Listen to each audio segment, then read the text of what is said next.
Good morning, everyone. Thanks for coming. My name is Bill Burton, and I am the president of Friends of Eastern Neck, and we're happy to put on this symposium, and I'm so thrilled to see so many people here. Just a couple housekeeping things. The emergency exits are over here, to the front door, over here, hello, and then into the back. And there's bathrooms, two bathrooms in the back to the left. So I just wanted to say a few words before we get started. Our Friends of Eastern Necks, we have about 350 members, about over 50 volunteers. The volunteers do work at our signature butterfly garden on the island, and we also maintain a lot of the buildings on the islands in support of the U.S. Fish and Wildlife Service. We have volunteers that operate the nature store and the lodge, and we support education, conservation, and building maintenance. So when we were first approached by the township of the Greater Rock Hall Business Association, they wanted to do the Swings of Spring event, we thought, what better way for us to put together a symposium to talk about osprey population trends in our area, in northern Chesapeake Bay. So I hope that we are going to be very informative today. We have experts in osprey life history, distribution. We have experts that have done monitoring on various rivers, Patuxent, Choptank, and the Chester River. And we have a representative of the fishing community, Monty Deal. He'd be the last speaker. And we have Dr. Alan Poole here, who is the author of the book that we're selling, Ospreys, the revival of Global Raptor. And they're for sale. And the proceeds for those books are going straight back to the refuge. And Alan Poole is there to sign any books that you want to have. So I just welcome you. I'm so glad you're all here. Let me see. So, without further ado, are you ready to start your talk? Sure. Is it time? It is. Let me get his. All right, and Benji, I'm going for the slide, so from the beginning. That's not me, that's me. That's you. Okay, hang on. I'm going to walk away. Oh, okay.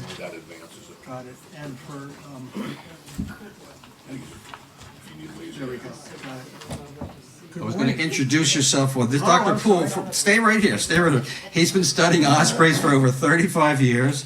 He was an associate at the Cornell Lab of Ornithology and editor of the Birds of North American Life History. There's 18 volumes for the last 22 years, and of course the author of the book that we have for sale.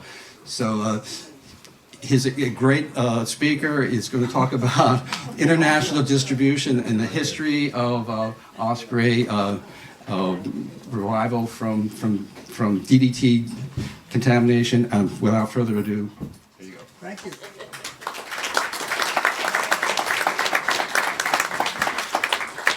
Thank you, Bill. Thank all of you for coming. Boy, what a crowd. This is terrific.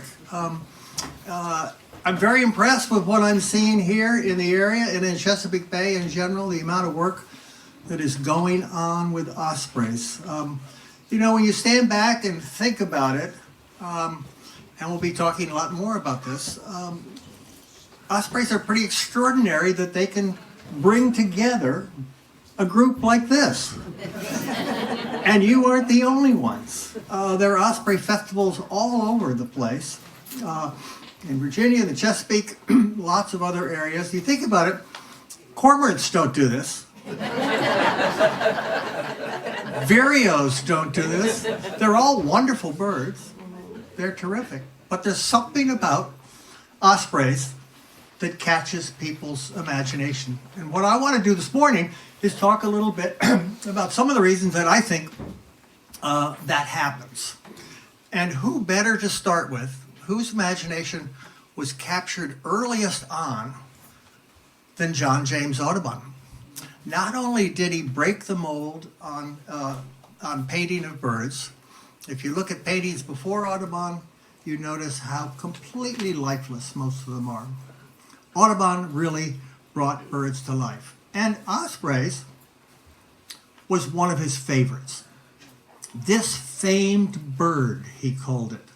So in Audubon, even in Audubon's day, in the 1830s and 40s, people were already zeroing in on the ospreys that lived around them. And a lot of people lived around ospreys, or to reverse that, a lot of ospreys lived around people, as they have probably for millennia. Think about these coastlines 2,000 years ago, when people were coming here, probably mostly in the summer, to gorge on crabs and oysters and fish. Ospreys would have been their neighbors. They would have been sitting around campfires in the evening, and they would have been talking about ospreys, among many other things. But ospreys would have been one of those topics. Who knows? But I'm convinced that that's the case. And of course, ospreys had both humans and ospreys had what an extraordinary banquet Chesapeake Bay would have provided for humans and ospreys 2,000 years ago. So here we are. Audubon leads us off. What is it about ospreys that makes them special and has captured people's imagination? Well, first and foremost, I don't need to tell very many of you this, but they're a hawk that fishes. What's unusual is they aren't the only hawk that fishes, but they are the only hawk or eagle that lives exclusively on live fish. It turns out that there are plenty of eagles, especially what's known as the sea eagles, or for us, the Haliaeetus eagle, the bald eagle, a perfect example. There are other Haliaeetus eagles in other parts of the world, and there are other sea eagles, a different genus, Ichthyophaga. What a wonderful word. Ichthyophaga, meaning they eat fish. Most of those, and there are 8 or 9 species of those. If you don't know the sea eagles, and honestly, I've just been starting to spend time with them, it's a fascinating group of birds. Take a look at it. And there's only one of them that lives exclusively on live fish, and it's mostly freshwater. So, bald eagles, as many of you well know, I'm sure, eat lots of other things besides live fish. All winter long, they're living on carrion. Keep in mind Ben Franklin, who, when they were trying to decide early on in this great country of ours, early on, what was going to be the national bird, and most of the people around Ben Franklin in the Continental Congress said, well, it really should be the bald eagle. And Franklin just shook his head and said, no way. This is, first of all, they're pirates. They rob ospreys. They steal fish. They steal young ospreys from nests. And they spend a lot of time eating dead things. So, as he said, the bald eagle, as Franklin said, is a bird of low moral character. Ospreys, I'm pleased to say, are not birds of low moral character. They're living exclusively on fresh, lively, flopping fish, and they're very good at catching them. And this is what they catch them with. Again, we know a lot of this, but seeing a close-up photo of the business end of an osprey is something that really is quite extraordinary. And again, very, very few other birds have claws, have legs that are long to reach underwater, claws this sharp to hang on to slippery fish, and of course the pads of their feet are roughened with little short spines on them. So this is a bird that's just beautifully adapted to hanging on to live fish, and that's all it eats. So it's also a bird that's highly adaptable, and that has been one of the hallmarks of this bird, and it separates it from a lot of the other eagles. So it's just as happy in saltwater as in freshwater. Here we see its range in North America, all the way from central Alaska to Newfoundland, down into Baja California, all the way into Florida, And of course, down here, as we'll see shortly, there's a separate population, a subspecies that is non-migratory. Almost all these birds are migratory, except for the ones along the very southern ridges, the Baja birds and the Gulf and southern Florida birds. Ospreys make big nests, and a lot of work goes into them. Think about this. This happens to be a nest in Perth, Western Australia. Just to show you what how ospreys have colonized so much of the globe. But think each one of those sticks is a single trip by a male osprey. I just heard one of the things that I discovered being down here is that somebody who's spending time at a webcam has actually been counting the number of sticks that get brought into an osprey nest here in the Chesapeake.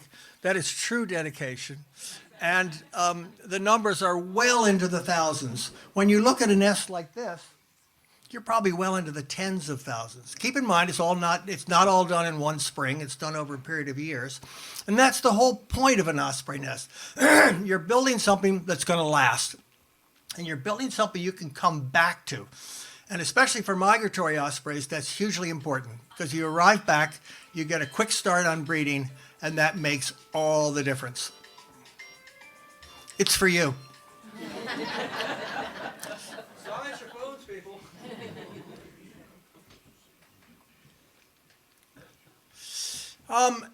One of the hallmarks of ospreys in our era, in the last 50 years, is how extraordinarily well they've adapted to the human landscape, and particularly even to the industrial landscape. This is a nest in Mecklenburg in Germany, but it could be so many other places. It could be Florida, it could be Illinois, it could be probably parts of the Chesapeake.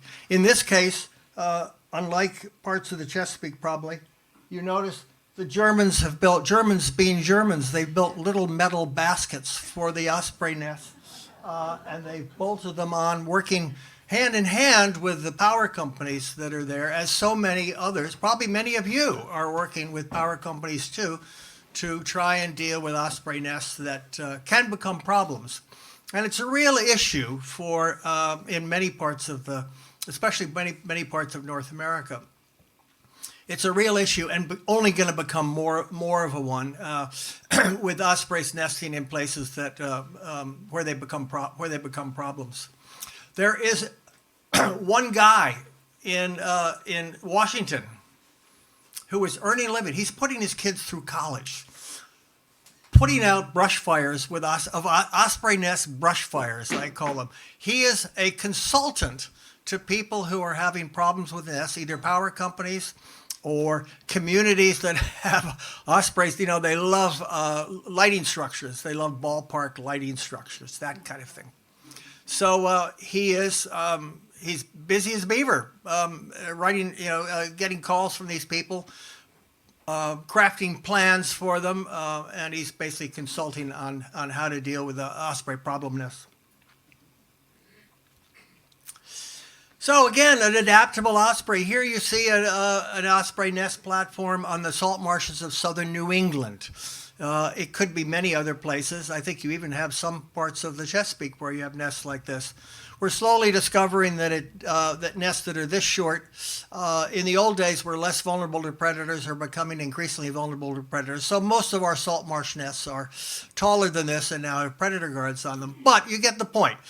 These are birds that historically would have been pretty reluctant to nest in salt marshes, because after all, your nest is going to get flooded unless you're lucky enough to find some little log or a high piece of ground where you can tuck a nest away. But then you're still on the ground and you're vulnerable to predators.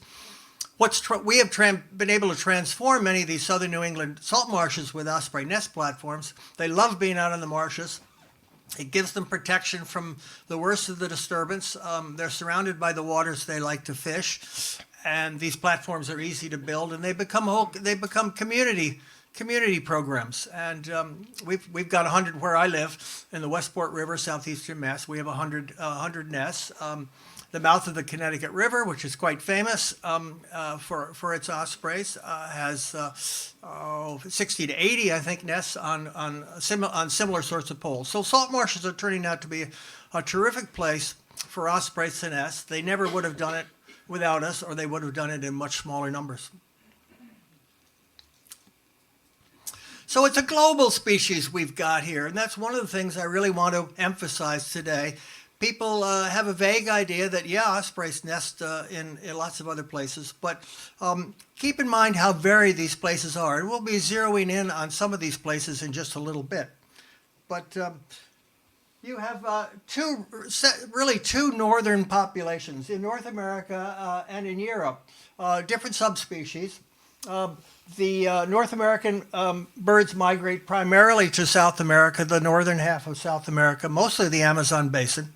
And the European birds, all the way from Scotland to Kamchatka and Japan, are mostly migrants either into Africa, primarily West Africa, or in the case of the Eastern European, the Eastern Asian birds, they're coming down into Southeast Asia and into India. Two non-migratory populations. We've already talked about one here in the Caribbean, very small, only a few hundred pairs. Bahamas, Belize, primarily Cuba. And the same thing for Australia and islands around nearby Australia. You have a separate subspecies there. Some people are trying to turn that into a full species. I don't subscribe. So the other characteristic of ospreys that jumps out at us when we think about these birds is their epic migrations. These are birds that are covering vast distances. Keep in mind they're migrating alone. Ospreys don't migrate as a family. Young birds that are fledging from the nest from the first time are fully equipped to make their way from Chesapeake Bay or Maine or Illinois to the Amazon. Pretty extraordinary when you think about it. They fly slower. They die more in migration than the adults do, but enough of them make it so that we still have full breeding populations here year after year after year. But these are only our birds for half the year. You know that, but it's interesting to really focus in on that and think about that. They're not really our birds. They're just as much the Amazon's birds as they are ours. I don't think they're having any festivals on the Amazon. Oh, maybe you can remedy that. This is a fascinating slide. Let me just spend a little time on it. This is all based on birds that were given satellite transmitters by Rob Beauregard, and most of these birds came from the Northeast, primarily from New England. And here, where these dots show where they are wintering, individual birds. So notice they funnel through one small section of northern South America, right at the Venezuela-Colombia border. There's a big peninsula that sticks out there, and ospreys love to they love to travel over land. They prefer to travel over land than over water, so they find as much land travel as they can. So they'll pick up a peninsula like this and come in, and then they spread out. So they'll spend maybe a few days there. They'll recoup. This is a 24 to 36 hour flight from Cuba and the Dominican, mostly from the Dominican Republic, straight across the Caribbean to these portions of South America where they're coming in. Once they get back, this is spring migration coming back. It could easily be fall. Notice that they're coming through Cuba, through Florida, and then they are literally on rails coming up the Atlantic coast until they spread out again. So these are birds that are following a lot of the same routes. They're probably seeing ospreys along the way, but they will gather in places where there is good feeding, but they're migrating alone. So quick little bit of history here. We many of you know this story, but it's important to be reminded of it. Everything wasn't rosy for ospreys as it has been up until recent times. everything wasn't rosy for ospreys 50 to 80 years ago. DDT was the main culprit, although there were other chlorinated hydrocarbon insecticides that were used that were equally harmful to to ospreys, particularly dieldrin, at least in the Northeast, which was used in woolen mills as a to get rid of moths in woolens. So the 50s, ospreys were dying out, a lot of spraying, a lot of mosquito spraying. All of a sudden, people had at their disposal a pesticide they thought was a cure-all. It would take care of everything. So these little coastal communities who had been getting whopped by mosquitoes for decades called in the planes and sprayed them. There are photographs of trucks driving through through towns with kids on bicycles behind them with the DDT just spraying out behind it. Actually, DDT was not harmful to humans, but it certainly had ospreys had a tough time.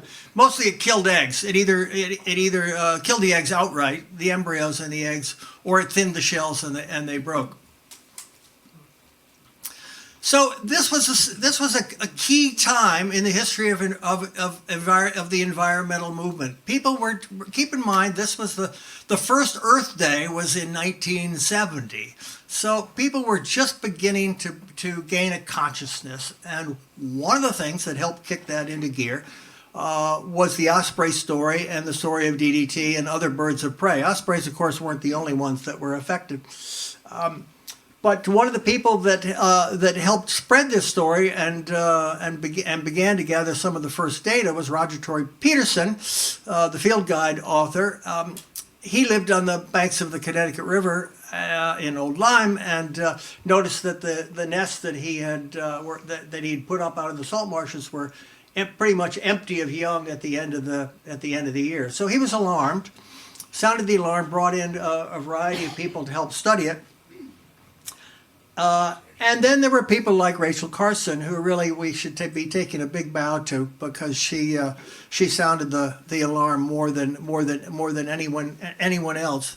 As she was dying, we might acknowledge she in the last 2 years of her life were when she was having the most impact. But she had a tremendous impact in terms of waking people up to the effects of the unintended effects of widespread use of pesticides. So we went from a population, just to give you one example, New York City to Boston. We went from a population of 1,000 breeding pairs historically to down to 90 pairs. And the reason we know there are 90 pairs is sitting right here in front of me. Paul Spitzer was a protege of Roger Peterson's and got out there in his old jalopy and drove the coastline between New York City and Boston, found all the remaining nests. This was in the early 1970s, and was able to document the full decline of this population. It was also a key data point because it gave us numbers from which we were building on as ospreys started to come back. And they came back with a vengeance. So here's Massachusetts, my home state, just one example, in the 1970s. You can see we're reduced to a tiny population just down in one corner of the state. I think there were only 15 or 20, something like 12 to 15 pairs. This is 3 decades later. They had colonized a whole lot of eastern Massachusetts and even moved inland into freshwater habitats. But look at Cape Cod, where I was living in the 1980s, had 0 ospreys now in those years. Today, it has almost 800 pairs of ospreys. It has gone from 0 to 800 in about 50 years. Most of that growth has happened in the last 20 to 30 years. There's one town on on Cape Cod, Falmouth, Massachusetts, that now has over 200 pairs of ospreys. A lot of them, unfortunately, trying to nest on power lines, and there's even a nest on on the bell, on the siren of the firehouse. So just a quick look. Here's just what I told you. We went from 20 to 30 pairs to almost 1,000 pairs from the 70s up until recently. And this is just one example. We'll be hearing, I think, later today about plenty of other examples. But I think the growth was over 1,000% nationwide during this time. So it's just extraordinary. But we're going to jump over to Europe now and start to think about populations in other parts of the globe. European birds are particularly interesting because they have generated the same kind of interest in Europe that ospreys have here in the Chesapeake and as they have in New England. In Europe, you're finding ospreys nesting from all the way from Scotland. As we saw, they'll go all the way across into Siberia. But for European birds, they're here in Western Russia. The heartland of ospreys here, though, is in Scandinavia, Sweden, and especially Sweden and Finland. These are birds that also suffered during the mid-1900s, less so from pesticides, more from persecution. Scotland's ospreys, for instance, were basically wiped out by guns and collectors. People collected the eggs, and people shot them for various reasons, but mostly because people who were raising fish or wanted to catch fish didn't like having ospreys around. In those days, keep in mind, birds of prey were seen almost globally. Birds of prey were seen as vermin. People didn't want them around. They competed with people for the same things that humans were trying to hunt or to grow. Finland provides us a wonderful example of a culture that has adopted ospreys and has really run with it.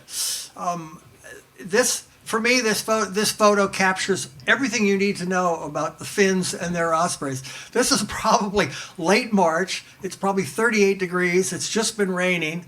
And what are the Finns spending their weekends doing? They're up in the tops of trees building osprey nests.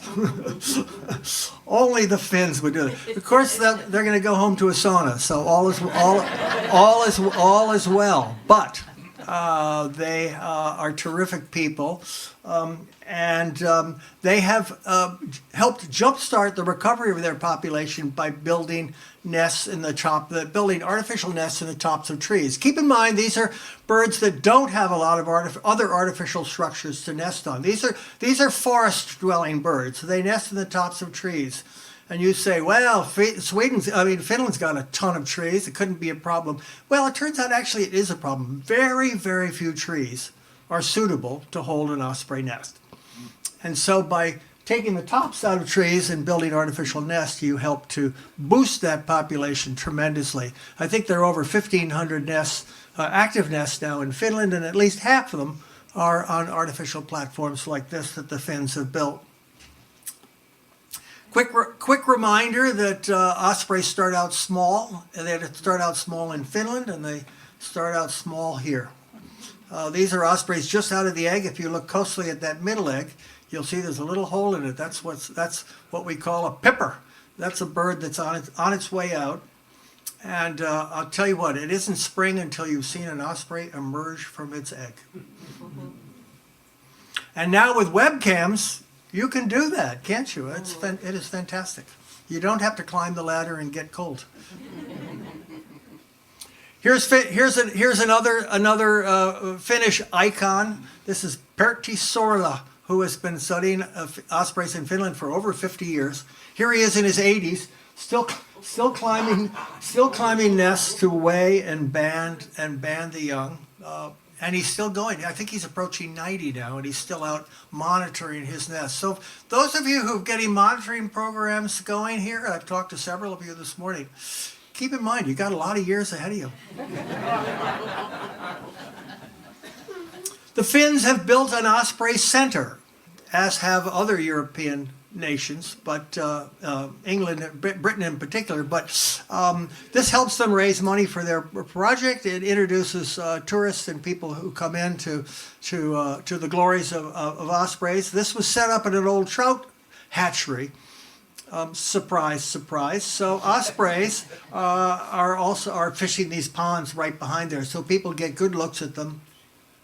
Not only that, they have photography blinds set up, which they rent for hundreds of dollars a day, and people get tremendous photos of ospreys coming in to get the poor hapless captive trout that have no other place to go. Except their stomach. England, the UK, fantastic story there. Again, tremendous efforts have been there to been made to bring ospreys back to the islands. Ospreys were wiped out of completely gone from, or pretty much gone. There may have been a tiny handful of birds left by the 1940s, the 50s, and they recolonized on their own. The Scandinavian birds migrate through England, and a few of them lingered on to restart a population there. Again, like in Northern Europe and Scandinavia, these are mostly tree nesting birds. They're forest birds. They're very European ospreys in many ways, in terms of their habits and their life history, are very different than ours. You don't find ospreys nesting on the bell tower of a firehouse or a church in England. They're all tucked away in these big remote forests. Nests are hard to find. People make a tremendous effort to do it. Beautiful landscapes. They fish these. These are some of the lochs in northern Scotland. Ospreys are getting flounder and other migratory fish that come in here. Again, an osprey center. This one quite famous, Loch Garten. Maybe some of you have been there. It is. This is in one of the. This is a center that sprung up around one of the first nests that came to Scotland. It's been well protected. They protected the nest and then built a center for people to come and see the nest up close without disturbing the birds. It was essentially a big, huge blind that they built. Over 2 million people have been to see a single osprey nest at Loch Garten over the last 30 or 40 years. Entire busloads of tourists come to this, and you can buy osprey tea towels, you can buy osprey hats, it's the whole 9 yards. But it's, Buy 'em here. and they've done a tremendous job of bringing ospreys back into the UK consciousness, and above all, changing the culture. It really took one generation in Europe to get people to stop shooting ospreys and to start watching them. From Scotland, we moved down into England, where there's been tremendous efforts. They were slow to recolonize England. In fact, they weren't doing it at all. So people jump-started this by bringing ospreys down, these hacking projects. You bring the fledglings down, and there was a series of reservoirs there that the company that owned them got very active in osprey restoration. It's called Rutland Water. It's a terrific program. There's a whole book written about it. And an active osprey monitoring program, these big blinds set up so they could watch the nest. Big focus on migration. This is a satellite tagged bird. You can see on the back of that bird a little solar-powered satellite tracker that gives a fix on where that bird is every few minutes. And as a result, you're able to get maps like this. Keep in mind how amazing this is. 50 years ago, we had no idea we knew where ospreys went, but we had no idea how they got there. That has changed radically, both in North America and in Europe. Here you see two ospreys. This is a particularly interesting one from the same nest. This is a mated pair.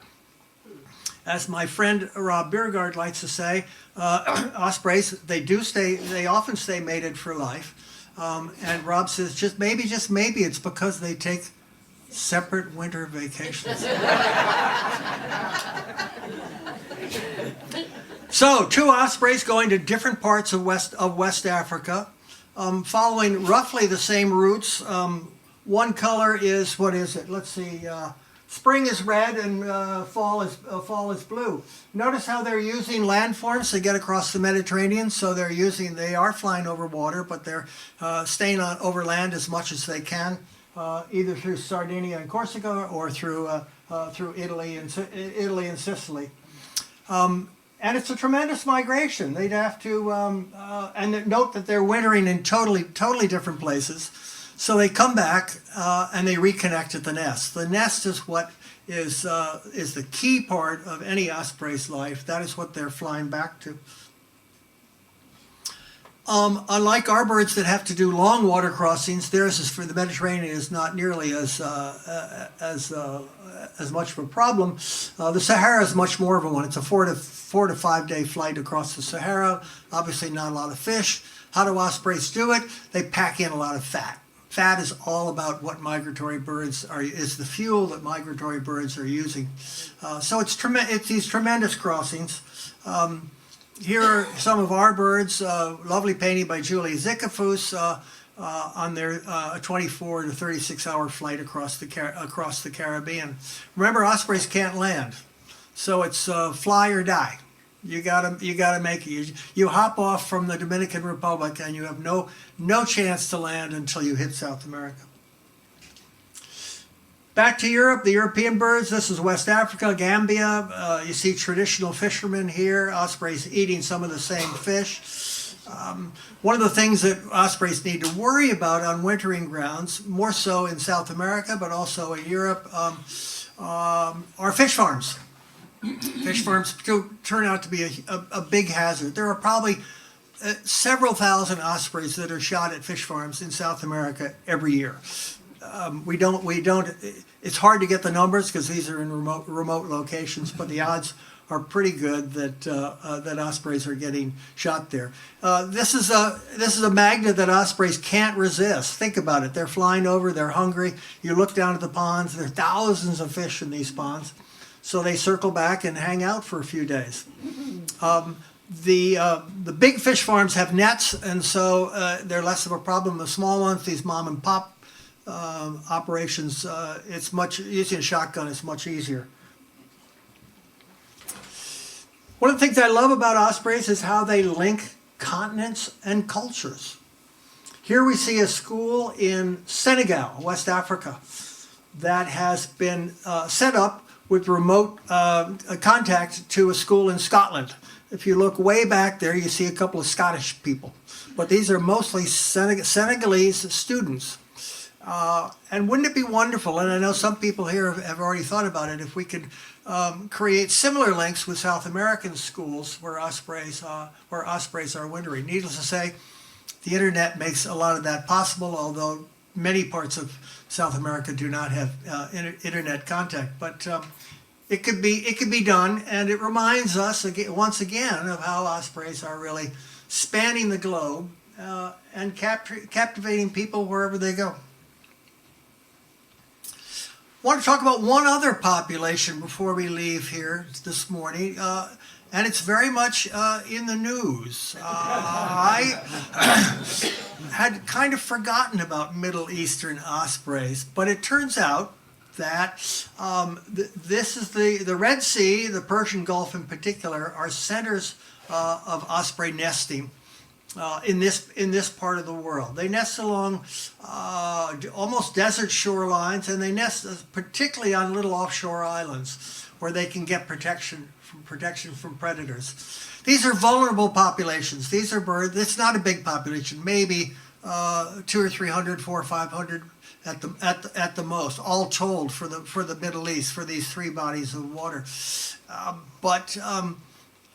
They historically they were vulnerable to fishermen. These are on these remote islands. The only people that got there were fishermen in sailing boats. So they'd come out and camp and fish. There'd be nests nearby, and they'd eat the eggs and young. They'd boil them up for dinner. Today, it's amazing. A radical transformation, at least of the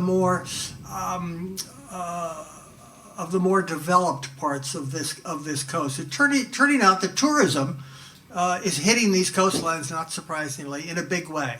There are condominiums going up. There are hotels in places like like Oman and United Arab Emirates, and so all of a sudden ospreys are being chased out not by fishermen in small boats, but by huge development that's coming in and masses of people, tourists, that want to see the coastline. So there's opportunity here as well as problems. There's opportunity to develop a tourist trade around ospreys the way we have done in various parts of North America. War zone ospreys, here they are. I'm sure you've been following the news. There are tons of islands along here, and this is classic osprey nesting territory. These little desert islands off the coast where they can find protection. And nests that look like this. These are just most of them are ground nests. Once they get off on these islands, they can get away, and they're quite safe. We need somebody to go. The Middle East hasn't been covered very well for the last 2 or 3 decades. So I am looking for volunteers here this morning. We got a lot of osprey people here. We got a lot of interest. Anybody? Okay, well keep it in mind. We have basically the take home is, except for Oman and the United Arab Emirates, we really have no idea what's going on, particularly along the African coast of the Red Sea. A quick aside for southern U.S., a population you may not think about much, a fascinating one. This is southern Florida. This is actually central Florida, freshwater population. The largest nesting colony in the world right now, 300 pairs. There are 2 different lakes that have 300 to 400 pairs nesting. Sometimes ospreys, 3 or 4 pairs of ospreys nesting in the same tree. So just reminding us how colonial this bird can be, as fish-eating birds tend to be, and how dense these populations can be when you have the right food source and the right nesting sites. Those are the 2 key limiting factors for ospreys. Caribbean ospreys, again, this is a small but very interesting population. Paul Spitzer and I have spent some time down there trying to get a handle on how many birds there. There aren't a lot. They nest on low mangroves. Again, these are just basically tiny little islets, these trees. It's all about staying away from predators, particularly snakes. Beautiful coastline. Any of you who have seen this part of the world, it's just extraordinarily beautiful, and it's extraordinarily productive. So ospreys seem to have a fairly easy time finding fish here. The ultimate predator deterrent. You nest in a cactus. Baja California. Small but fairly robust population there on the peninsula. I think 300 to 400 pairs. Again, that's a population that has not been well surveyed lately. It was well covered by Chuck Henney and others in the 90s, but hasn't been followed up. So there's another population that needs somebody to spend some time with it. So there we are. Looking ahead, there are lots of issues that ospreys are facing, but they're also we're seeing a bird that has been extraordinarily successful, particularly here in North America. We're hitting some bumps in the road here in the Chesapeake. I don't need to tell anybody that, and we're going to be hearing more about that today. And it's very alarming. But overall, if you look at North America and if you look at Europe, if ospreys had been a stock that you could have bought 40 years ago, you wouldn't have had to put a lot of money in to be very comfortably retired right now. Long-term studies are the key. Hope we keep them going. I'm delighted to find so many people are focused on monitoring programs here. Keep it up. Really good work. And as we get into it, it's important just to set the priorities. What do we really want to focus on? And increasingly, as we're seeing for the Chesapeake birds, it's diet. What are they eating? A lot of people are monitoring nests, and very few people know what their ospreys eat. So I encourage you to focus more on that. And just watching a single nest from a nest cam is great, but it only tells you about one nest. You really need to branch out and cover the ground and have a reasonable sample size. Thanks very much. Thank you.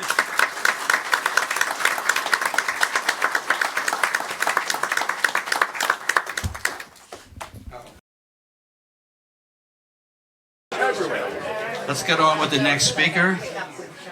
Our next speaker is Mr. Craig Kearns.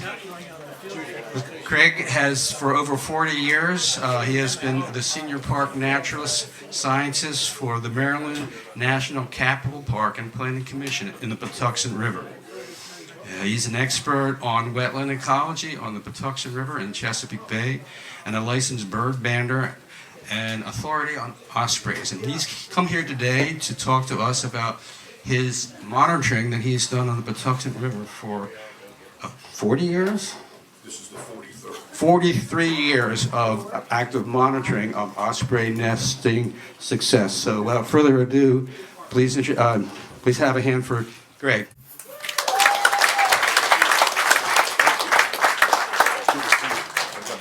You got your clicker? So, yeah, there you go. Say, yeah, Paul Spitzer.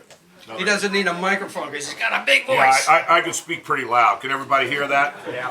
Okay, I thought so. I was hoping so. I didn't have to care because I didn't want to move around. I want to say, when I first was asked to do this, I really didn't want to follow Dr. Alan Poole, the guy who wrote the book on ospreys. So that and his new book obviously is available here. But I bought this almost 40 years ago and read it several times, cover to cover. It really inspired me partly to get into this, what I'm doing today. That and good fortune to meet people like Paul Spitzer here, who worked with Roger Torrey Peterson, one of the greatest naturalists in our country's history. And so yeah, I've been fortunate to know these gentlemen. I got to meet Dr. Poole finally, the guy. The book, he signed this book, even though I never knew him. They sent it to me, a signed copy, so I'd like to give him a re-sign. Well, anyway, as he said, I'm a naturalist over on the Patuxent River. Had the good fortune to meet up with a fellow named Steve Cardano back in 1983 when I got out of school. And I worked at Patuxent Research Center with Dan Days in the room too, another guy that I first met when I was in my early 20s. And they're still working too, which is amazing. I think of all these years. But I can't say enough about how great an experience it has been to work with a bird like the osprey over all this time and just see them grow over the many years I've been there. When there was just a few birds there. The guy I started with, Steve Cardano, there was only about 22 pairs on the whole lower river that existed then, and we watched it grow to more than 300 pairs, well over 300 pairs at the peak of it. So we'll get into that. All right, we'll start because I got a lot to show you in a very short time. The river, the Patuxent River, for those of you who are not familiar, it's the longest river completely in the state. 115 miles long from end to end, but I deal with basically the midsection here, and you see a blow up of the park I work at. It's Patuxent River Park, and that's Jug Bay. Jug Bay is a National Estuarine Research Reserve under NOAA also, so it has multiple protections, both for the county, Maryland National Capital Park, and Planning Commissions, who I work for. And you see, this is a nice aerial I took of the marsh. This is Jug Bay from the air, looking from north to south. This is all wild rice. That's one of the things that makes it really unique. It was the largest wild rice marshes in the state of Maryland and the largest freshwater tidal wetland in the state. So I've over the years, we started out in '78 putting up the first osprey tower there. They were rare at Jug Bay. You hardly saw them. You didn't see any natural nesting. They still were recovering from DDT. They were at all-time lows. So on Jug Bay, right there, my office is down here at the bottom where I sit every day. It's a 1890 gun club built to hunt soar rails. This is some of those, a main section of some of those beautiful marshes. There's, it's generally about 0.1 part per thousand, a tenth of a part per thousand. So the bay is about 15 or more parts per thousand. So it's just a tiny fraction of it, a little because of the tide. We're tidal, the lower 58 miles or so of the Patuxent is tidal. And you can see the name I just wanted to put up, Algonquin term, meaning water running over loose stones, just in case anybody ever wondered what Patuxent meant. Least bittern, we're an important bird area under Audubon, the state of Maryland. We have high numbers of nesting least bitterns. There's a female on a nest with some chicks, a male and a cattailed sora, extremely high numbers, the highest you'll see in the state of Maryland, probably one of the highest areas for concentrations in the country. Done a lot of work with them over the years. Rare birds like the red-throated loon come through. Over 300 species. We have about 160 wood duck boxes that we monitor, put up, and take care of during the summertime. This just shows you some of the outline of where the reserve is, the National Estuarine Reserve. So it's a three-way partnership, state, federal, and local county. Now the lower river, when you get down, you can see this is down near Solomon's Island right here. This is the Thomas Johnson Bridge that crosses the river. The river gets from maybe a half mile wide at Jug Bay. That's the first wide portion of the Patuxent. Before that, it's 20 to 30 yards wide, maybe 50 at some places north of there. It's all wooded. It opens up right at Route 4 where it crosses the Patuxent. Here you see the Thomas Johnson Bridge. It's almost 2 miles wide in this section here. Here's where the bridge is that you see right there. There's where it crosses in that narrow section. And then it opens up here where Patuxent Naval Air Station. There's Solomon's, a good look at it. A lot of the osprey nests we deal with here are all tucked away in these coves where there's a lot of boat traffic. And they're along this main area compared to where the Jug Bay nests of the 70 nest towers I have up north. It's quite different. It's going freshwater to a completely bay level salinity down here. This is Patuxent Naval Air Station. You're facing out now at the Chesapeake Bay, so that we go all the way to that point doing the survey. So we cover about 45 to 50 linear miles, but that's not including all the side creeks, which adds up to probably more like 150 miles of coverage. So Osprey, just a few things here. Talk about the name. Many people think that the name came from Avis prede, which is medieval Latin for the word bird of prey. So Avis prede, you can see where osprey could have come from. Even a bird called the bearded vulture, ossifragia, was a name they called it. Ossif meaning bone, fragment breaker, bone breaker, because it drops bones, but it carries bones that often resemble a fish, a large rib bone, to break them, to eat the marrow. They think that's a possibility. Pandion haliaetus, of course, the name Pandion, mythical Greek king of Athens, haliaetus, sea eagle, is what its name translates. 13 plus million years fossils resemble the current form, so they've been successful for a long time. 1.1 million years ago basically is the modern bird we know today. It hasn't changed almost at all. Approximately 1.2 million worldwide, 30 to 200,000 pairs in North America.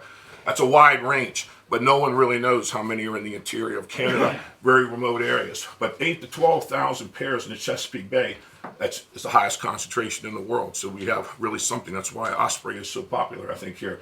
Maximum age I know of in North America is about 28 years, 32 in the EU was a record. Average lifespan is about 7 to 10 years. So you lose about 15% of the population year to year. You know, many of the chicks die off. Most of them will die, half of them probably in the first year or two of their life that they spend down in South America. Mate for life, 5+ wingspan. You know, they could travel. I've had quite a few birds I've recovered of ours, 20 plus years. Sometimes they could have traveled more than 150,000 miles easily in that lifespan. Only member of its genus and family, a unique single species lineage that's found worldwide. Like he said, only really the peregrine falcon is more widespread than this bird of prey. And you see, I like the statement, perfection through evolution. And that's why you see a result of a finely tuned animal that has reached this perfect adaptation that makes it so widespread and successful. As he showed the map of the 4 subspecies, he had the names all up for him: the North American, the Eurasian, the Australasian, and then the Caribbean one right here where they don't migrate. And you see in Florida, they're not really migrators. I've been fortunate to see all the different subspecies in my travels around the world. Of course, they've been associated with humans throughout their existence here in North America. You know, even this Indian mask from the Pacific Northwest represents the human spirit transforming. They call it a transformation mask into the osprey, and vice versa. So many schools have it. You can see that the Seattle Seahawks are named for that mask was used to design the original logo for the Seahawks. My college even is St. Mary's Seahawks. They changed it from the Saints to the Seahawk, which I voted for that. So, and the lady gave me this one time. I had to show this Maryland osprey poop. She says, "I got some osprey poop for you." And I go, "What?" And she says, "Look here." And sure enough, this bag of chocolate nut toffee, and it had osprey.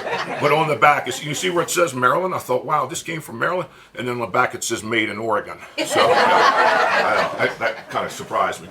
So here you see, I've kept records since 1985 of the arrivals of ospreys at Patuxent River Park, and right there on the upper Patuxent. You can see it started out usually around, it was mid-March. But over time, I remember the first one I saw in '91 was before March. Wow. Then it went down to, even next year they were there right on time again, the same date. And it kept kind of averaging more and more, you see, of February dates arriving, even as early as mid-February. So we traded basically one St. Patrick's Day was the traditional to St. Valentine's Day. So you traded 2 saint days. This year it's out of the picture, but it was March 4th. So it's been pretty consistent, occasionally a February day, depending on the winter.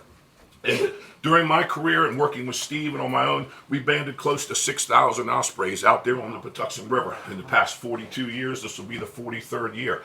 And we've done them out of Poplar Island with the USGS out there. I've had hundreds of people participate over the years, college students that I've had come in, work summer crews. I try to take people from National Zoo, want to get out and do some field work, so I try to include as many. And here, Alex is here today. He's been one of my guys for the last couple of years, and hopefully one day he'll take over this project. I'd like to continue working, but I wanted to show you this is what can happen if you are not ready. And you can see he literally got his shirt ripped, and you see the scratches on his back. I've only had 3 instances of ever being struck by an osprey. Myself, back in the early days, I got hit in the head, almost knocked out. It gashed my scalp bad. I had a lot of blood. Luckily, he just had some minor flesh wounds. We put some Neosporin on it and kept going. So he's a tough guy.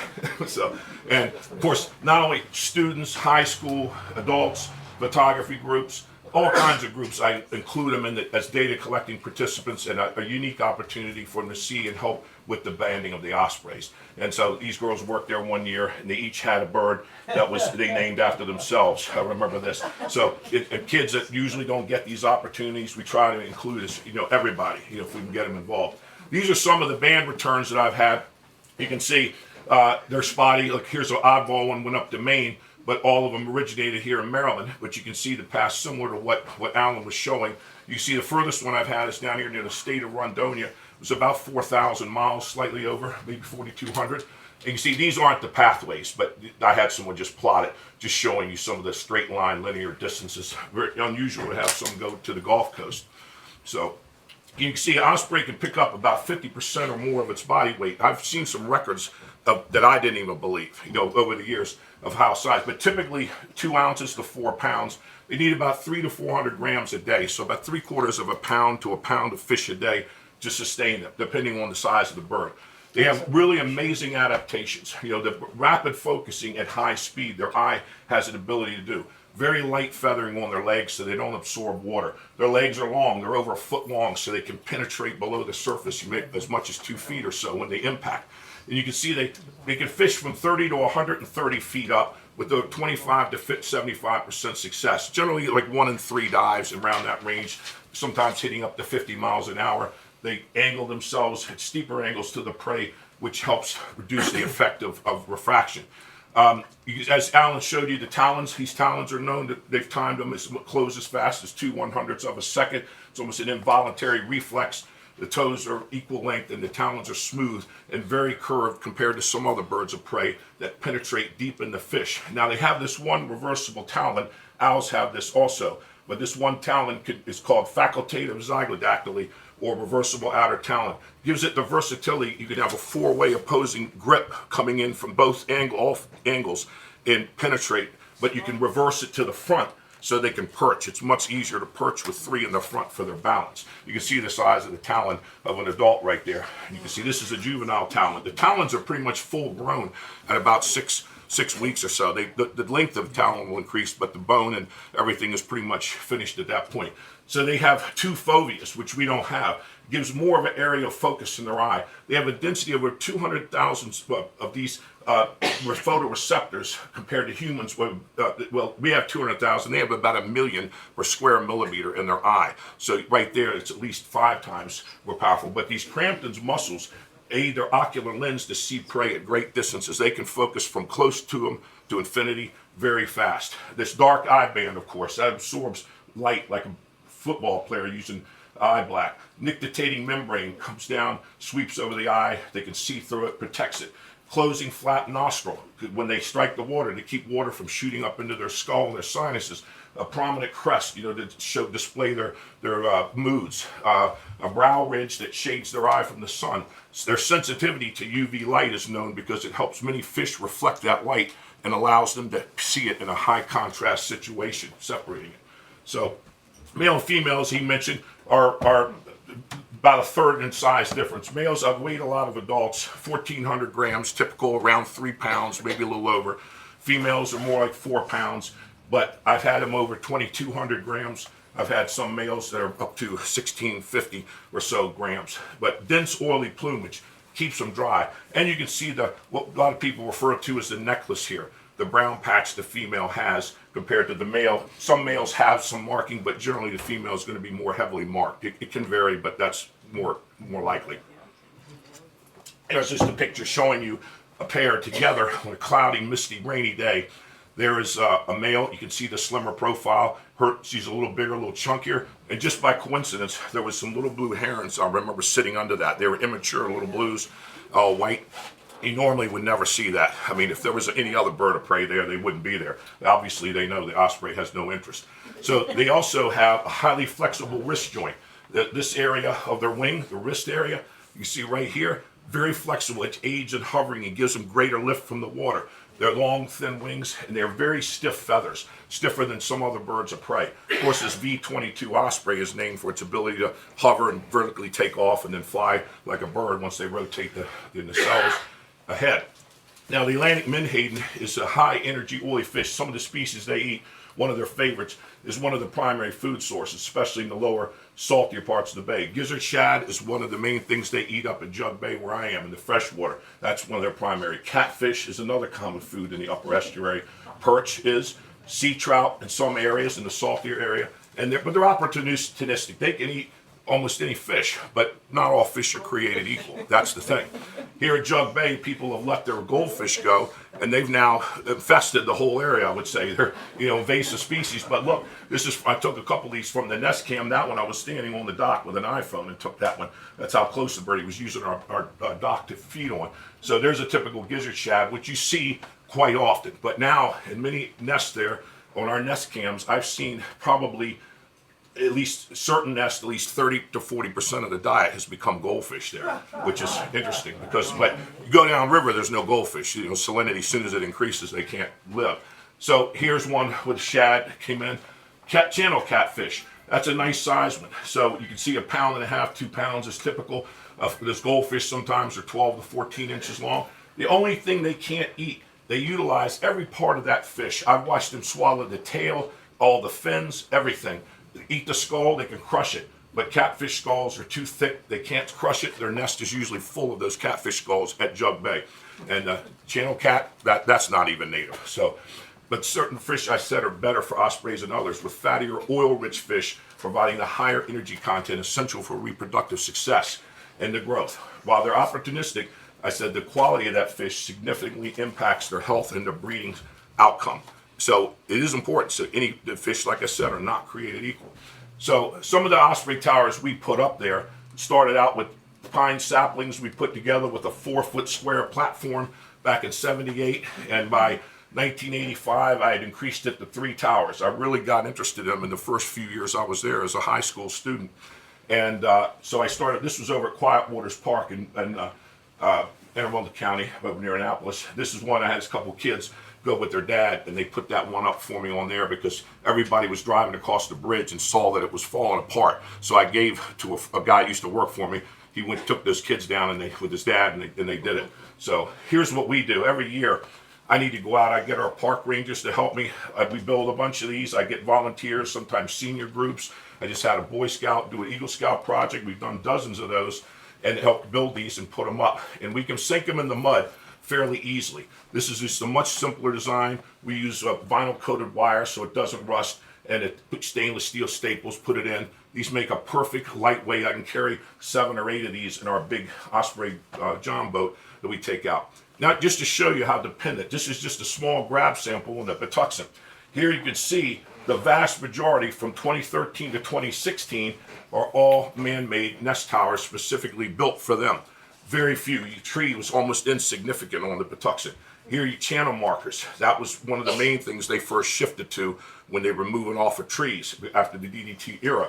They became imprinted on them. Duck blinds and other objects, like even a silo. I've seen one on a couple silos on the Patuxent. But you see they've become almost dependent on a man-made structure over the water, and also other man-made structures. You see, I had a lady at one of my talks. She looked at that. She said, "Hey, that's my jet ski." I told her where it was. She goes, "That is my jet ski." And I said, "Well, a little surprised when you came home there." So, and here's a guy's boat. It says Norfolk. This was at the park. I mean, it was on the Patuxent. Look at the bird. It's about 6 feet of sticks piled on the flying bridge on this boat. The people obviously aren't home. And the bird's shading young on top of it, so we couldn't get to it. I could see a couple of heads once we did a right angle. But yeah, can't bother it when it's like that. They'd have to leave it alone. Here's one on channel marker 21. I'll never forget this because this on the lower Patuxent, that bird, we captured that adult, and she was 21 years old. So I said she was advertising her proud age. That one was banded by Mitchell Bird, who is another well-known famous Osprey researcher that was the mentor to Brian Watts. He just passed away at 97. So we spoke to him about two of his birds that were color marked. We captured that same day. That's on the Potomac River Bridge, the old one. There was one nesting right on the walkway going down underneath. So when these ospreys get back, the males almost always return first. They reclaim the nest site. I've had the females arrive days later or hours later. Amazingly, some of them show up the same day after, like he said, don't travel together. Travel 3,000 or more miles and get there the same day. I mean, how about that for incredible timing? And like he said, he stole my joke about the long life and migration. Yeah. Separate winter vacations, the secret, as he said. So yeah, the long relationships. So the male usually starts building, gets the whole thing going. The female, once she's there, usually about 3 or 4 weeks into it, generally, they will lay the eggs. She'll lay one a day. They're asynchronous. So one day, maybe the next day or the day after, and then another one the day or 2 days after that. You might have up to 6 days or so, maybe apart by some of them. But so they're going to hatch because she begins incubation that first day. So the chicks are going to be hatching in stages. So now it settles in for the next 32 to 35 days of incubation. They do like to pick up a lot of interesting things. This one had 2 American flags in it. They might have been pulled out of cemeteries. I'm not sure nearby there. There was I think this was a deer spine that was sagittally cut by a bandsaw, it looked like, and there was a rag. I found one nest that always has women's clothing in it every year. But it's not just that. It's like chiffon stuff, and it's scarves, and it's always blue. I mean, every year it's something new. So it amazes me. So I found squirt guns, Barbie dolls, all kinds of interesting things in there. Yeah. So here you see so everything goes right. You get the first hatch right there, the biggest one now. It's already been eating, so it gets that jump start. Then it's the second bird, and then that's probably the one that just came out of that eggshell. So literally, in about 2 weeks to 3 weeks later, they're already this big. You can't believe this little thing can grow to this size. They're doubling every couple of days at first. Their size, their weight, it's unbelievable. And it's really a total function of how much food they're getting. So when they're like this, they're not fully feathered. They're down covered. You see some contour feathers coming out, the body feathers there. This is an unusual 4-bird nest. You don't see many of these anymore. I mean, I haven't seen one in years now. I mean, I used to see a couple a year. Now I don't see them anymore. So they don't seem to be able to make it. The chances are that one is going to die anyway, it likely. But like I said, half of them won't make it. But one thing Brian Watts likes to always talk about, and we see this, is asymmetric brood. You see a chick that hatched second here, it's getting beaten up. You see it's missing feathers on the back of its head. Here you see this bird is much better shape, and this one is being stunted. So when you see this happen, obviously the male might be struggling to find the food. Here's the symmetric brood. These 2 are about 5 weeks old. They're fully feathered at that point, except for their bellies. Usually by 5.5, 6 weeks, even their belly is fully feathered. If everything is, nutrition is going right. So you want to see this because there's less of that competition between them, that dominance hierarchy that forms, because that really impacts that younger bird. So when they get to 7 to 8 weeks, they're really testing their wings now. The wings and tail feathers are the last feathers to fully develop. They have the flight feathers take a tremendous amount of energy. They need those fish at that point, and if they're not getting it, their feathers will delay in fully growing in. But these birds are practicing on a very narrow channel marker nest that many fall off of these. I call them sandwich nests. It's about a foot wide, the 2 signs. They wedge the material in there, but often chicks fall out, get knocked out by the other ones when they're doing this exercising process. Up close, you can see a juvenile bird has that orange pumpkin colored eye with lots of streaking on its head, a lot of buff color in it. You can see the adult, why it changes, why it's in South America for the next 2 years if it survives and then comes back. They'll come back here after 2 years, reestablish. I often see 2-year-olds beginning to mate at the very end of the season, like August, September, July or August, late July. They'll often find a mate, especially here on the Patuxent. They'll nest earlier than some other birds out in the middle of the bay will. So, yeah. So here, some of the problems that you come across with them over the years. Pesticides, like he mentioned. This is DDT being sprayed out in the marsh. They're wearing a coat and tie and a bow tie, hat, no protective material. Like he said, kids used to run through the streets following these sprayers. I've seen film of kids being dusted with DDT on their heads while they're eating their sandwiches because they thought they were saying it was that safe. They literally were eating the sandwiches. Oh, we're getting rid of the lice on these kids' heads, so that kind of thing. So nobody knew how long it stayed in the environment. Of course, the eagle has exploded there now. I've watched from eagle being a rare thing to one nest I knew of on that whole region of the river to now we have a couple dozen now. So there's 15 right near the park that I know of right now that I've seen personally. They have really come back, and I've watched the interaction with them. There's a lot of it happening. The nests are popping up near long-time osprey nests. The osprey ruled the roost for the last 40, 50 years. Now suddenly these eagles are claiming those spots, and they're taking not the nest tower, but they often are building right above them. It seems like it's more than a coincidence. Raccoon is probably one of the top predators out there. If any tree nests, most of them get raided. The raccoons are just so wily and have all night, every night to figure it out. Great horned owl probably takes about 10% of my birds every year, 10, maybe 15%. Fishing line is another big thing. We have signs up like this. There's a chick hanging by the fishing line around its neck, fell out, it's mummified. I get a lot of this. You'll see where its parents bring in a stick, it's wrapped up with line, the little baby gets twisted into it, walking in the nest, and it gets wrapped around, and there it's cutting through the leg, eventually the circulation. You see the foot is swollen large, a lot of edema, and then that eventually it will die. I had a photo when I took it out where the foot is severed. The bird's in perfect health, except it has one leg. It's not going to make it, obviously, but they just don't do well in captivity either. That material there, I've seen that like potato bags in the nest too. They pick it up. So yeah, that's a problem. That one we saved. We were able to cut that off just in time, get it out. It was deeply embedded, but the leg did recover. So here's just the image I found from one site. This is from a hog island nest in Maine. This is just to show. I've seen this actually out on the Patuxent now. Look at the eagle. Snatch this. This is a nest. Chicks were they were about 7 weeks old here. You'll see it in slow-mo. But watch this eagle. The adult osprey is chasing it. So she's telling him now, she's calling, the sound's not working.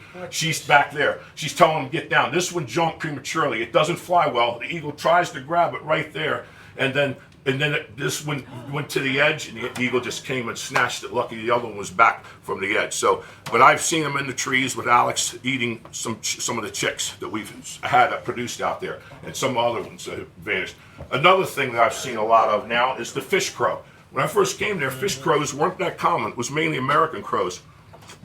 They have exploded, and they're so smart. They hunt in teams. They come in and distract the ospreys. They're not afraid of them. And they will harass them, they'll land on the nest, distract them, and I've seen 2 others come in from behind, so they're all distracting and try to peck the eggs and take the eggs and eat the eggs.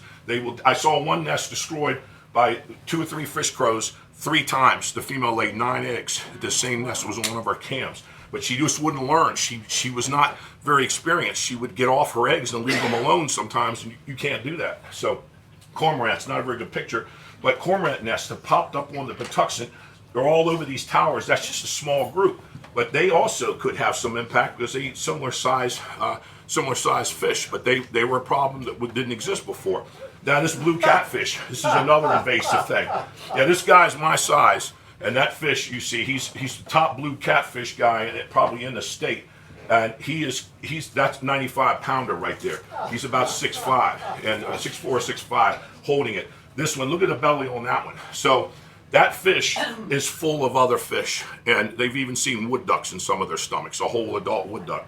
But these things are 20 years old probably, and they eat everything. They originally were brought here from the Mississippi, let go down Virginia waters, and they spread all over the bay. No one thought they could tolerate the salinity, but they're very widespread all over the bay now. The salinity. Here's a small one, 39-inch one. Inside, you see a 13-inch shad. I had next to this 13-inch knife. This was inside its stomach in one piece whole being digested. And you can see, so that shows you, that's the perfect shad that ospreys would be looking for. So these catfish now, I've seen estimates of more than 100,000 per like a 2 square mile area near Jug Bay.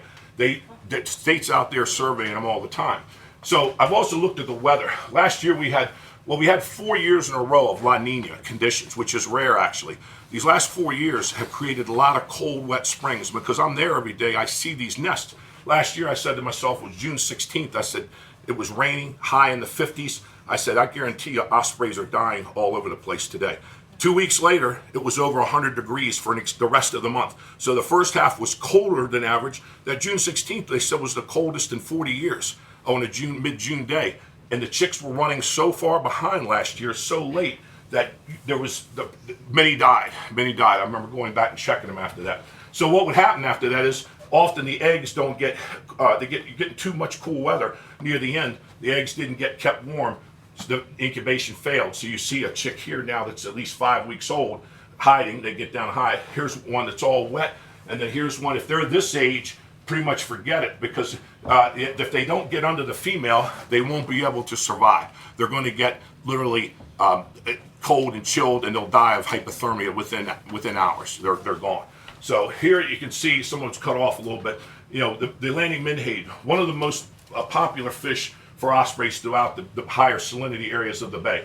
10 to 15 inch at mature, about 3 years old, they're about 10 inches, about a half a pound. You see the menhaden being unique, that they're filter feeders that convert the energy from the phyto and zooplankton into this nutrient-rich biomass that the top predators depend on, whether it's whales or ospreys or what have you. The names are colloquial names, bunker, pogies, people know them, Munawatiog. You know, that's their Indian name, Algonquin, which means fertilizer, because that's the one they buried in the ground with the pilgrims they taught to use the crops.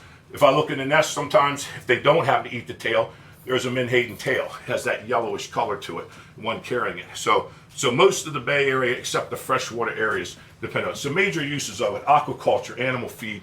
You see they put it in fish meal, use it in farms, salmon, tilapia, oil products, nutritional supplements, omega-3s, bait, highly popular for crab pots, fishermen to go out and chum with, fertilizer, still used as. You see also used in lubricants and paints and cosmetic products, the oil. So those oils are so rich in energy, those omega-3 fatty acids. There's a sea lion swimming in the midst of a big school of menhaden, and they're obviously trying to avoid it. So the oil-rich fish like the Atlantic menhaden are particularly important because the high fat and energy content is vital for the breeding adults and the young birds. So these have shown a direct link between the availability of menhaden and higher reproductive rates in the bay. The menhaden appear to be a non-replaceable component of the osprey diet in the main stem of the bay, the superior nutritional value. You see, some fish like flounder have high water content, fewer calories. Evidence suggests that they may have a least preference for these because they provide less energy and tougher to eat, require more calories to consume than they're actually worth to catch them. So research in Chesapeake also found the high salinity waters on average 40% lower in energy content, the fish from there, than the freshwater. So that explains some of the differences between the catfish and some of the freshwater species. So, most of you are familiar with omega protein. There's going to be a speaker about me getting into a lot of the history of it. But here's the plant, and here you see where they process it, the fishing equipment.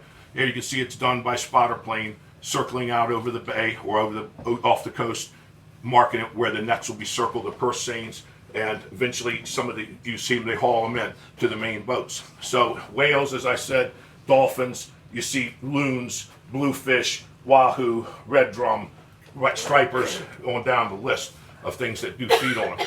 So just to show you some of the numbers, just so you're familiar, the bays, they're allowed 51,000 metric tons in the bay only.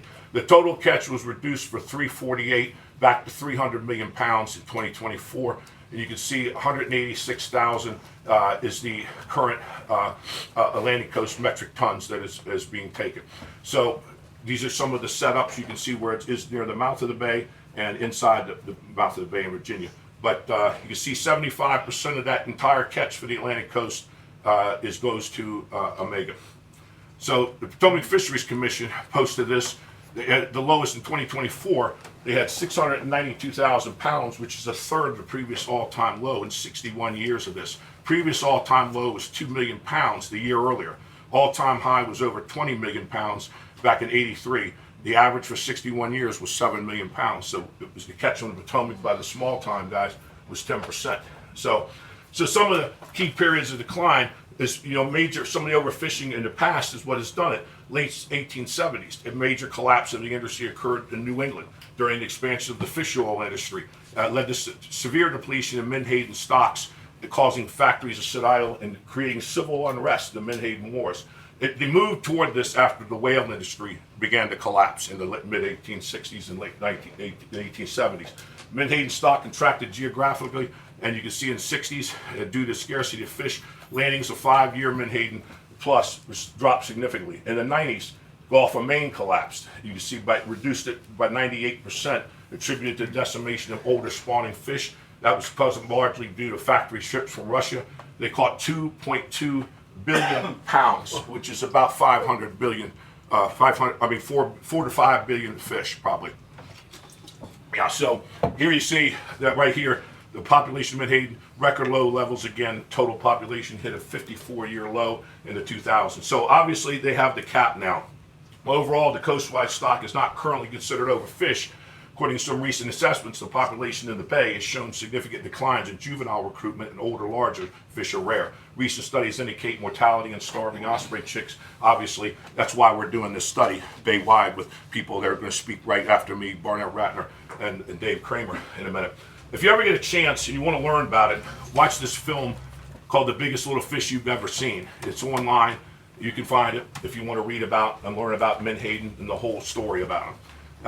We went out 2 years ago first with Dr. Brian Watts right here in the middle. That's Alex. And then this was his grad student, Michael Academia from William & Mary. He's the Center for Conservation Biology director down there. He's took it over from Mitchell Bird.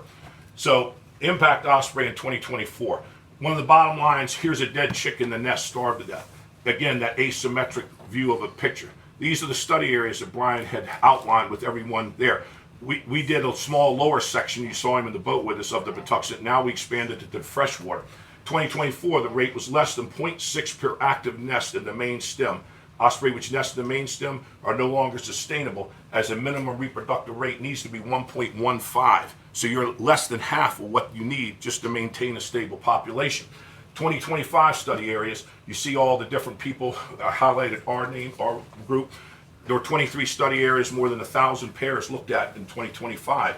You can see generally where all the red is, the higher salinity, was less than 0.5 chicks produced per nest. 0.8, almost 1, but still below the threshold. And that's from Dr. Brian Watts down there. And you can see, there's the Patuxent. There's my freshwater section, and there's the downriver section of the higher salinity. Now, some of the numbers we had here, you see, this is what we had, for 25. Jug Bay, I usually have 65 to 70 pairs on my nest platforms that we put up and maintain. Last year we had 28 produced 44 chicks, 70% approximately. There were 42 total, but out of those 14 of those failed and produced the 44 chicks. The middle section of the river, you can see the salinity. It's 0 to about 2.5 there. Then it goes from 2.5 down here to about 10. And then this last section, the Solomon section, I call it, Solomon's Brooms Island, that's anywhere from basically 10 up to 15, the bay salinity at the end of the river. We only had 7 pairs produced there. Normally it's 150 to 180 pairs. So 7 pairs produced 14 chicks. 7 nests on top of that failed. 14 total pairs that had. I've never seen that in 43 years of doing this. It's never been observed. We've been going up and up for years. There's more nest sites than there ever has been now, 350 plus. But they're down to numbers. The middle section normally has 90 to 100 pairs. We had 18 pairs, 32 chicks, which was decent, but you see it's 20% of the normal. So I've gone out and banded 80 in this section here in one day when it's good. Like in 2019, we had over 400 chicks. So you look at the freshwater is blue, the freshwater portion, Jug Bay, the middle section, the red, and then that's the middle part, Benedict. The last part is Brooms Island and Solomons. You see, there's the 1.15 threshold you need to be at.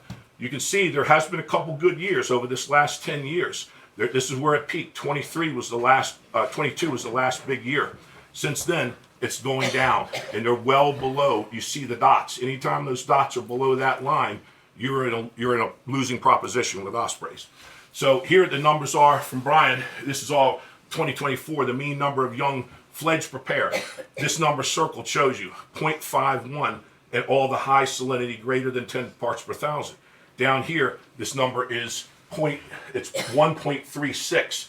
So it's more than double the production in the low salinity areas. So this is for 2024. Also, you see here the young loss rate is 1.1 per nest, and down here in the freshwater is 0.3 per nest.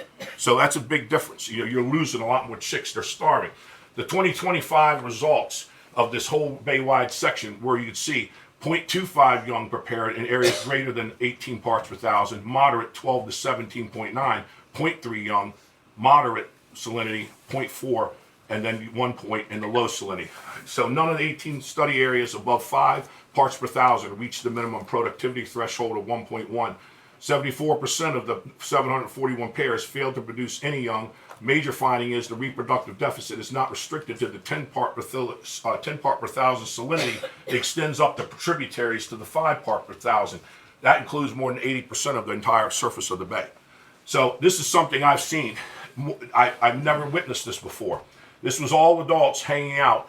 They weren't nesting. They're just sitting there. They normally never do that. And I say, why are they doing it? There was 11 of them in this picture. I had to take 2 pictures to get them. They were sitting on this shoreline, American flag hanging there. But these all adults were just hanging out. So many of them, you can see, only 27% in some areas were not laying, compared to 3% in the freshwater, low salinity areas. This is another phenomenon we've seen recently, which is surprising. Last year, everybody was telling me down there when I was banding, all the landowners down there, all the way down the river, the dolphins came up 25 miles from the bay to an area where we'd never seen them before. They're foraging. They're looking for food. So this is what we say, what explains it? Why are they coming up there? No one knows. But this is dolphins hunting a school of menhaden. You can see how they corral them and get in there and eat them, but that's one of their favorite foods. Here's something happening just as we're winding down. This is the right now is happening in the Pacific Ocean. They call it the blob is back from 10 years ago. And this was a massive die-off of seabirds, sea lions, fish. The largest single species mortality event documented in modern history. 4 million common murres starved to death because of this. It raised the ocean temperature so much by 7 degrees Fahrenheit, it created a domino effect on the food web. And you see 4 out of 8 million died, so there was 4 million left. The warmer ocean killed off fish like schooling fish like sand lance and capelin. It's kind of like menhaden. They were critical to them. And then once they lost them, carcasses washed ashore. Like, this is what you would see on miles of beaches, dead murres. This is the colony the same year, same time the next year after the die-off. You can see thousands are gone just from that one colony. So some of the other fish collapses we've seen, a lot of it is happening because the ocean changes. I mean, of course, there's many times when overharvesting has really been devastating. Like the Pacific sardine was the largest fishery in the Western Hemisphere. California closed down Monterey's Cannery Row. Population didn't recover for nearly 40 years after it suffered a 90% decline. All the groundfish, Atlantic cod, haddock, yellowtail, and George's Bank collapsed due to decades of overfishing. Aleutian basin pollock, the blue walleye, northern shrimp, most of it, tragedy of the commons. Unregulated, poor managed fishing driven by high demand causes stocks to go down. Industrial technology, obviously, and climate. So climate is definitely having an effect on reproduction of these fish, and can they sustain the harvesting at the high levels? The Canadian government declared a moratorium on these back in 92, plummeted by 93%. 37,000 plus people were put out of work by that in that industry. Fell to 1%. Proving the anchovies, another collapse. That was El Nino driven. So that was my point, is that warm ocean, even though I was looking at the Pacific, it still can be happening in the Atlantic. This is just a way for me to show that things that come to my mind often are like the bison. 1892, Carbon Works in Michigan. They collected all these skulls. There's over 100,000 bison skulls there. nobody believed that they could wipe out 30 to 60 million were estimated to be here. And what happened was when the Europeans colonists came, they brought with them a market economy that relentlessly assigned a commercial value to animals. They call it commodifying them. And you see how it contracted from Maryland all over. So bison roamed were gone. Hard to believe there was less than 1,000 left. And the passenger pigeon always sticks in my mind. This is a bird that was considered the most abundant bird in North American history. Been here more than 15 million years, and they wiped them out in less than 300 years. And the last ones died in the zoo. That's a painting by Audubon. They were 50 million years. Last one shot in 1907. The last one died in the Cincinnati Zoo by herself. So, Osprey Menhaden story to me, and wrapping up, the scientific principle, everything is connected to everything. The first law of ecology, single species management is ill-advised. Single species models ignore predation and environmental changes and can lead to over-harvesting and ecosystem-wide shifts when weather changes. Many single species are reactive, this type of management. It's already too late, but they do something. It causes what we call trophic cascades, a powerful indirect interaction that can affect an entire ecosystem when one trophic level of the food web goes out. I think there's happening a perfect storm of multiple factors, and climate change included. So why study the ospreys? I had people ask me this. Game warden, DNR police asked me, and I said, do you really want to know? I think he shook his head no, but I said, I'm going to tell you anyway. So he was checking my license. And I showed him. So why study them? Because the fish obligates, widespread, highly visible when ways to measure this. Bottom line, they're a sentinel species of the bay ecosystem and its health. So famous naturalist, I always include this in my talk, Peterson said, birds are sensitive indicators of the environment, a sort of ecological litmus paper. The observation and recording of bird populations over time leading inevitably to environmental awareness and can signal impending changes. And they've been around for a long time with proper observation and management. They'll continue to be abundant, but it needs to be watched. So thank you very much.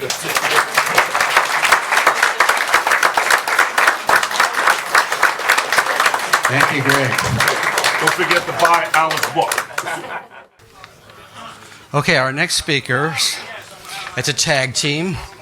Dr. David Kramer, he's from Washington College, and he has partnered with Barnett Ratner, and he's from U.S. Geological Survey.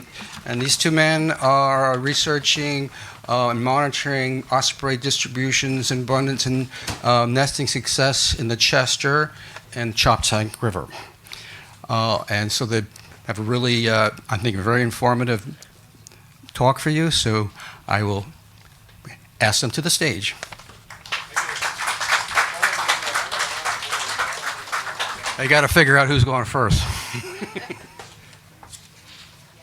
much like Greg, I've got a really loud voice, and my wife kind of gets on me once in a while. Stop screaming! I'm not. But I'm happy to be here today. Page up or page down. And we're just going to tell you, Dr. Poole and Greg covered kind of the life history and the ecology and stuff. So we're really just going to focus on what we're doing on the Chester and Choptank, what we found. I'll be the first to admit that our data are limited. Last year was the first year that we surveyed the Chester River, and I think there's 2 years on the Choptank right now. But the Chester and the Choptank were added as part of this collaborative effort with Brian Watts and the work that Greg's doing and others are doing throughout the Chesapeake Bay. And it was triggered by observations of poor reproductive success in the osprey population around here. Potentially due to prey availability, prey delivery, or other confounding factors. To say that the topic's been controversial is probably an understatement. I am the director of the River and Field Campus at Washington College's Center for Environment and Society. That is the location of Foreman's Ranch Bird Banding Station and Observatory. I think over the last 20 years they've banded well over 350,000 birds. It's very active. Maren Gimple, the associate director, does a fantastic job. I started working with osprey and bald eagles in 2003. It was when I climbed my first osprey nest, and I was hooked. Over the years, I've worked extensively with bald and golden eagles, osprey, peregrine falcons, predominantly focusing on birds of prey and toxicology. Much of my master's and doctoral work was focused on mercury and the effects of mercury in osprey, common loon, bald eagles, so forth and so on. I jumped on this project last year through some of my colleagues at Virginia DWR had indicated that Dr. Watts was doing this. I called him up. We had worked together in 2007 for a little while on some bald eagle stuff. I called him and said, "Hey, Brian, this is Dave Kramer," and things got really quiet for a minute. And he was like, and then I think he remembered who I was. He started talking, and he put me in touch with Barnett. So that's kind of a nutshell for me. I am active. I'm climbing eagle nests right now, as well as working on this Osprey project, and plan to continue to do that for the foreseeable future. So I'll let Barnett tell you a little bit about himself. Sure, I'm not really Dr. Ratner, that's my wife. I'm Barnett, but I do have a PhD. And I work for the U.S. Geological Survey at the Patuxent Research Refuge, where I've been for the last 48 years. And the USGS is kind of famous for being the science arm of the Department of the Interior. We are a non-regulatory agency, and many feel we have a reputation for unbiased data collection, scientific excellence, if that's all true. Now, you've heard many things before Dave and I got up here, and we're going to slow down the pace, and I'll review a few of them for you, despite having shared our presentations together. Ospreys is a sentinel species. How did I get interested in ospreys? I was doing work with black crown night herons in Baltimore Harbor in 1998 as a sentinel of environmental pollution, because that's my whole background: ecotoxicology, environmental pollution effects on wildlife. And while we were doing that study, we observed large numbers of ospreys nesting in Baltimore Harbor. Baltimore Harbor is one of the US EPA regions of concern, and the year after we did that work with black crown night herons, we kind of shifted gears to look at a higher trophic level species and exposure to environmental pollutants. And we went to the very worst parts in the Chesapeake Bay. Besides Baltimore Harbor, we went to the Anacostia and Middle Potomac, and we went to the Elizabeth River. And that all happened 2000, 2001. I did work in Delaware Bay with ospreys, 2002. A decade went by. We went right back to the same study sites in Chesapeake Bay and Delaware Bay. And at the end of that time period, I kind of said, ospreys are doing very well, very good reproductive success in these highly polluted regions. Maybe I've done something good in my life to sort of move that along. Lo and behold, around 2020, my domestic supervisor, the real Dr. Ratner, she said to me, I'm reading all this work about ospreys. Maybe you should call up Brian, who you've interacted with in the past, and see what's going on. So Brian kind of filled me in, and we've really started this now in our third year of collaboration working with Brian. So back to the osprey as a sentinel. It adapts very well to human landscapes. It tolerates short-term nest disturbance. The nests are highly visible. The birds are long-lived. They certainly accumulate all kinds of contaminants, and they're known to be sensitive to many environmental contaminants. And that's really one of the reasons that I have done work with ospreys now off and on for the past 25 years. So what about ospreys nesting in Chesapeake Bay? A great deal is known, data generated by a lot of people. One of my close colleagues, Chuck Henney, who's now retired, who I still stay in touch with, he conducted a very detailed aerial and ground survey at the height of the DDT era. At that point in time, there were only about 1,450 nesting pairs of ospreys in the Chesapeake, and that was really probably because of the adverse effects of DDT, its metabolite DDE, other organochlorine chemicals on survival of embryos and eggs, eggshell thinning, and maybe even hatchlings. And Alan talked a little bit about that. Well, then nature's great experiment ensued. DDT tea was actually phased out of use and banned by the US EPA in 1972. And in the years that followed, the number of nesting ospreys increased dramatically. Brian did a fabulous survey by boat with some ground aspects to the survey work. In the mid-90s, the number of nesting ospreys jumped from 1,450 to over 3,400 in about a 20-year period.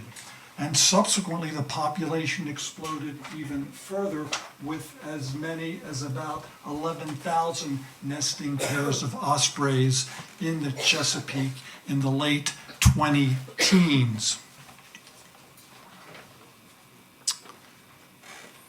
So what about reproductive rates and population stability? Paul Spitzer, sitting here in the front row, would tell you in the Connecticut area you need about 0.8 young produced per active nest to really have a stable local population. And Alan Poole, sitting over here on my left, for the Chesapeake, the data he has is pretty close to what Paul found further up in the Northeast at about 1.15 young fledged per active pair to really have a stable population in a given area to offset mortality. So we've kind of heard that number before. What drives osprey reproduction? A big part of it is having enough prey for them to capture and eat for themselves and to feed for their young. Greg talked about asymmetry between nestlings and symmetry between nestlings. When there's plenty of food, the nestlings at about day 30, 35, they all look to be about the same size. When there's not enough food, you end up with asymmetric nestlings. One big one, the alpha chick, and then a couple of smaller ones. What do osprey eat? Well, they eat what's available and what's near to them. And we've sort of heard about this earlier today. Our own work and that of Brian's has monitored what osprey are capturing and bringing to their nest. In the Susquehanna area, where salinity is very low, they're eating a lot of catfish and gizzard shad. In the upper estuarine areas with higher salinity, up to about 5 parts per thousand, you'll see catfish, gizzard shad, and Atlantic croaker being captured and fed to the young. What about Poplar Island in the middle of the bay, not far from here? Ospreys are harvesting and eating a lot of striped bass and Atlantic menhaden. What about in the lower estuary where Brian is? Spotted sea trout, Atlantic menhaden, and Atlantic croaker. So they eat what's available where they are. And interestingly, some of these species, certainly the striped bass, are dependent also on menhaden at a certain point in their life. At this point, I'm going to turn this over to Dave. He's going to tell you a little bit about our population, or I should say our reproduction surveys. All right, so Chester River surveys began last year. It was the first year they were started, and they began due to Brian's interest in really understanding what's going on further up in the tidal fresh regions. That kind of prompted my call, because I was like, heck, I work on the Chester River. We can run it. And then I found out Barnett was already ahead of me, and they had already planned to do that. So day late and a dollar short, right? The Chester River was broken into 3 sections. What we call the northern section, which ran from Crumpton down to just south of Ralph's Wharf, or the south of the country club in Chestertown. The middle section, which runs from, I can't remember which Aton it is, but from a little bit south of Ralph's Wharf down into Langford Creek in the Corsica. And then the southern reach that runs down to Love Point. During the surveys last year, we identified about 137 nesting structures on the Chester River. These, with 137 nesting structures, inactive nests or territories. Territories simply being pairs that haven't mated, they haven't bred. Choptank River area surveys began in 2024. So again, we don't have the time series data that Greg has that's been collected in other parts. We're trying to get there. I expect we will. But on the Choptank River, they targeted moderate to high salinity areas, focusing on Harris Creek and the west side of Tillman Island. On that particular section of the Choptank, they identified 124 nesting structures, inactive nests, or territories. And then the purpose of this is to simply support the ongoing efforts throughout the bay to help build the data set that Brian has been working on, that Greg's been working on, that others affiliated with this project have been working on, to try to get these long-term data sets built and going. So a little bit about the methods we use. We conduct all of our surveys by boat. So I'll be the first to acknowledge that, you know, we're not capturing everything that's out there. For those familiar with the Chestertown area, we have nesting platforms along Morgan Neck Road. The River and Field campus that I oversee, we have nesting platforms there that are not being collected in this. The reality is there's more platforms than what we're able to collect, but we restrain ourselves simply to what we can find from the river. We do direct observation using a mirror pole. In some cases, the mirror pole is not long enough, so we use a pole with a GoPro. We mount game cameras when we have permission from the property owners to do so, and or visual observation with binoculars. We start our visits in mid-April and run until about mid-August, visiting every platform every 7 to 10 days. So we're on the water a lot. We do salinity testing using refractometers. That began in 2025. We're continuing that this year. And then we weigh and measure nestlings at some of the locations to examine symmetry among the broods.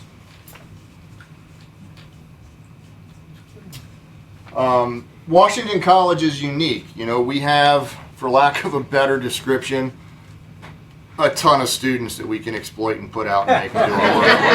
It's great.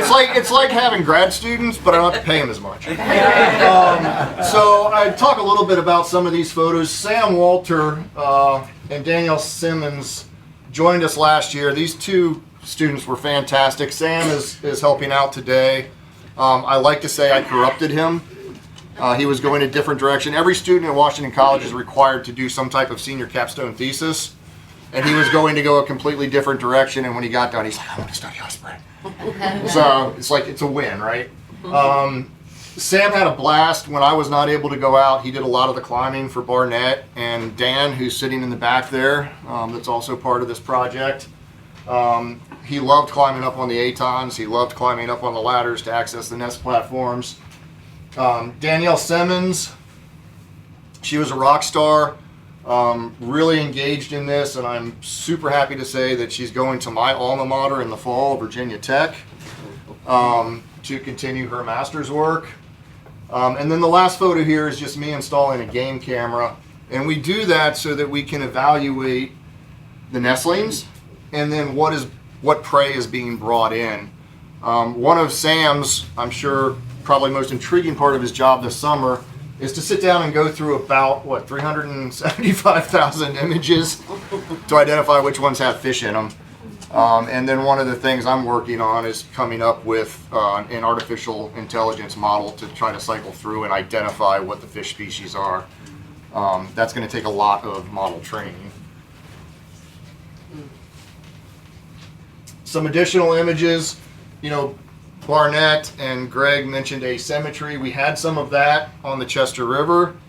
That is certainly a food resource issue. We measured that through weighing and collecting morphometric measurements to further evaluate sibling symmetry. I don't know if people recognize this nest. It's on the Chester, but we also collected dead nestlings and adult eggs to determine cause of death for the nestlings. This is in an area of the Chester that is very low salinity, and this nestling was necropsied. with cause of death being starvation and emaciation. If I'm not mistaken, and Barnett might be able to correct me on the day, we saw it standing in the nest on a Monday, and I believe it was dead on Wednesday. So in a period of 2 days. And I was the fortunate one that got to climb the pole and get it out of the nest box.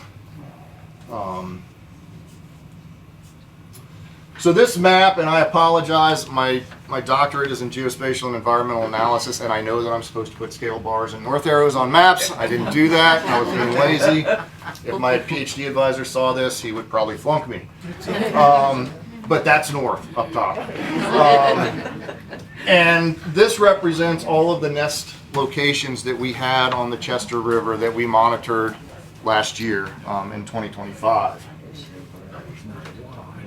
And you'll see there's a significant number of nests on the Chester. So the total observations for this, in the northern section alone, we had 31 total active nests, 2 territories, meaning there were birds, but they were not active nests. 16 of those nests succeeded and 15 failed. On the middle portion of the Chester, we had 5 territories. We had 40 total active nests, with 22 succeeding and 18 failing. On the southern section, we had 8 territories, 24 total active nests, 13 of which succeeded and 11 of which failed. And then total overall, we had 15 territories but not active nests, 95 total active nests on the Chester alone, with 51 succeeding and 44 failing. The overall reproductive rate on the Chester River last year was about 1.05 chicks fledged per nest, which it's not great, but it's also not terrible. And so I think there's, that's encouraging to some extent. But it's still not making the 1.15 that Alan has, we're there, but that should maintain a stable population at that reproductive rate. And I'm going to kick this over to Barnett now. Sure. So I'm going to talk about the work we did in the Choptank River. And that's really a misnomer because we were focused on the mouth of the Choptank, Harris Creek, and outside of Tillman Island on the west side. All high salinity area, about 15,000 about 15 parts per thousand salinity. And we did work in 24. We had 47 active nests. That means nests with 1 or more eggs in them. And in that particular year, only 21 of the following year, I should say, 2025, instead of having 47 active nests, we could only find 21 active nests. So there were less than half the number of active nests a year later. Kind of disappointing to us. What did the data show for those 2 years? And I'll speak up.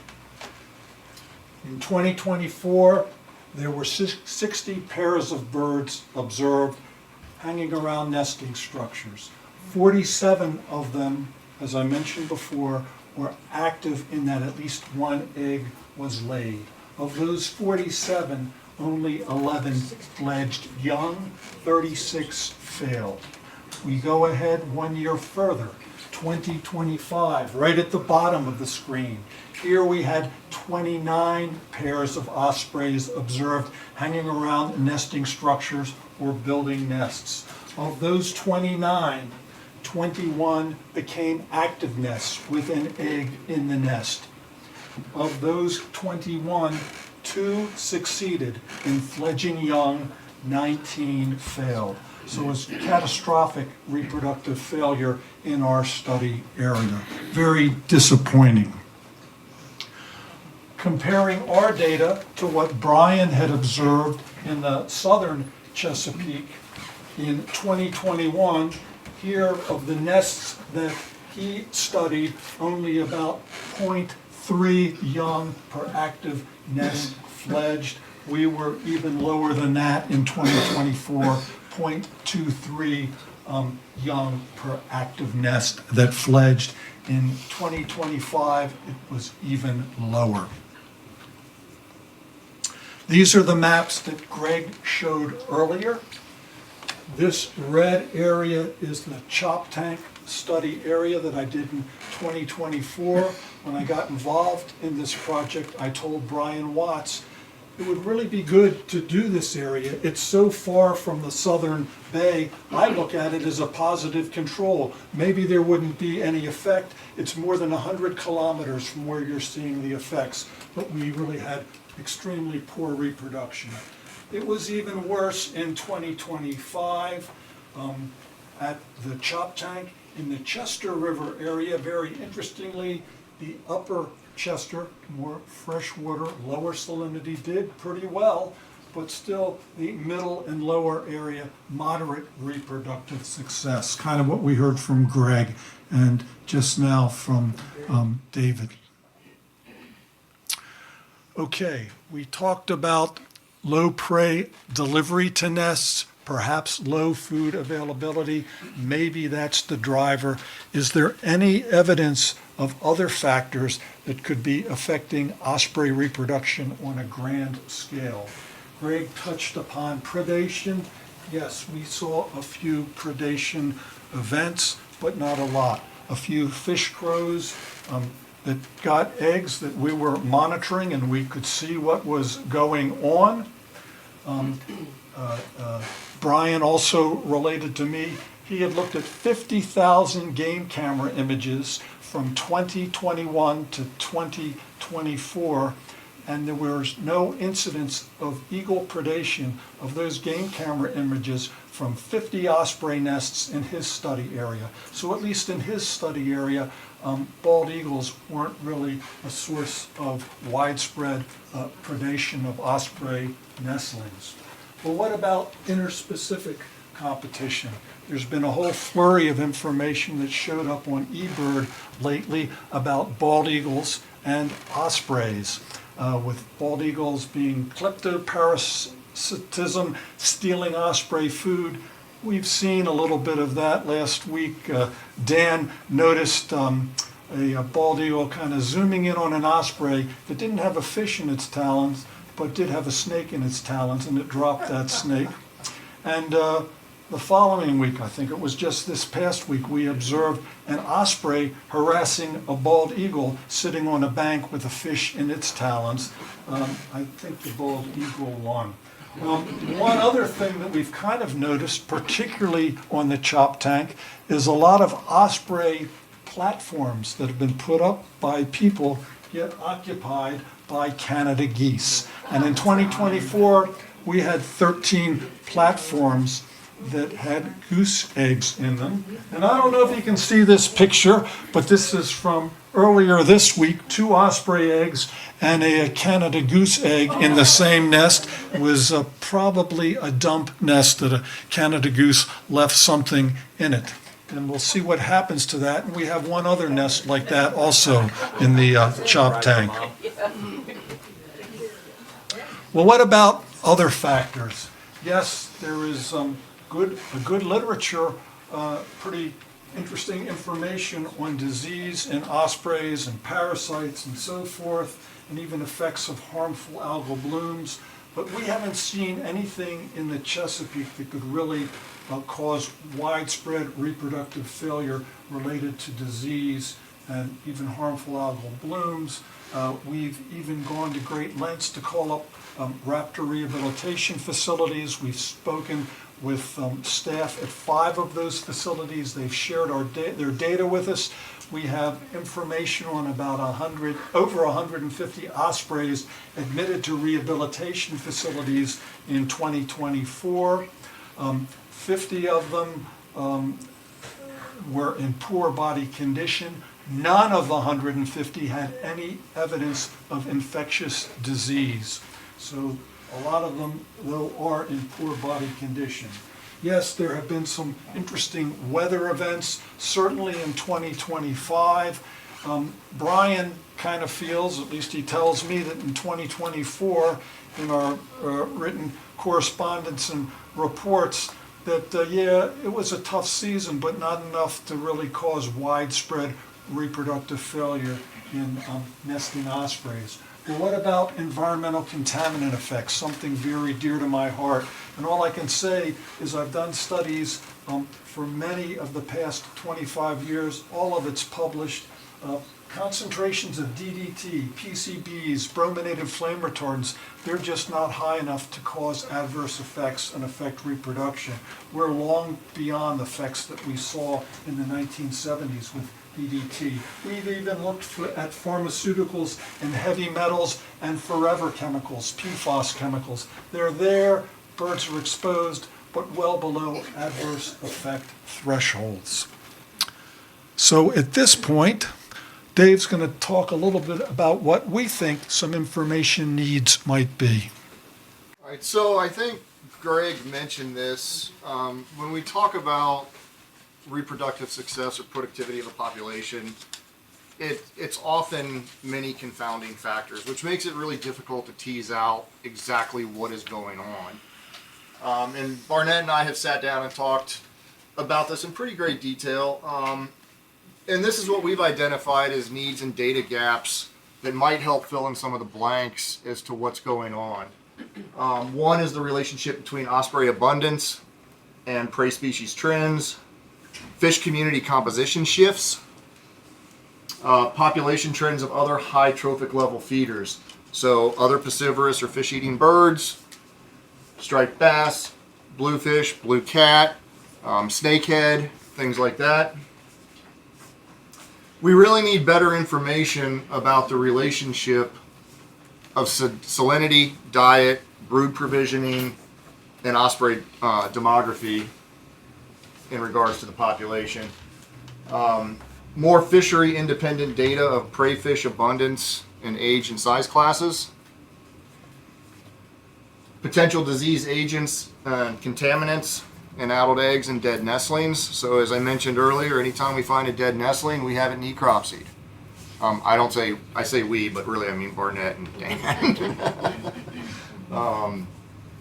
And then what are the effects of weather, water turbidity, and clarity trends? You know, last year on the Chester, turbidity was up at 118%. Does that have an effect? If you're in a foot of water and you can't see the bottom, what's the impact of that? And I think those are open questions. So, Barnett, do you have anything to add to that? So with that being said, we're going to wrap up here and be happy to field questions if we've got any time. We have a little bit of time.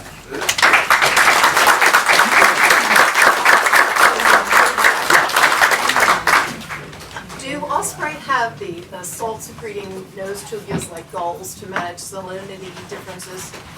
Salt glands? Yeah. A little Can you bit. repeat the question, please? She had a question about salt glands above the eye, supranasal glands. I've actually done research on those with environmental contaminants decades ago, and it's less well developed than in gulls. All birds have a little bit of them that are in marine environments. Dolphins, there's been an amazing influx of dolphins affecting the fishery here. Where's it? How about the feeding on the osprey? I read that and understand it. I don't have any data to really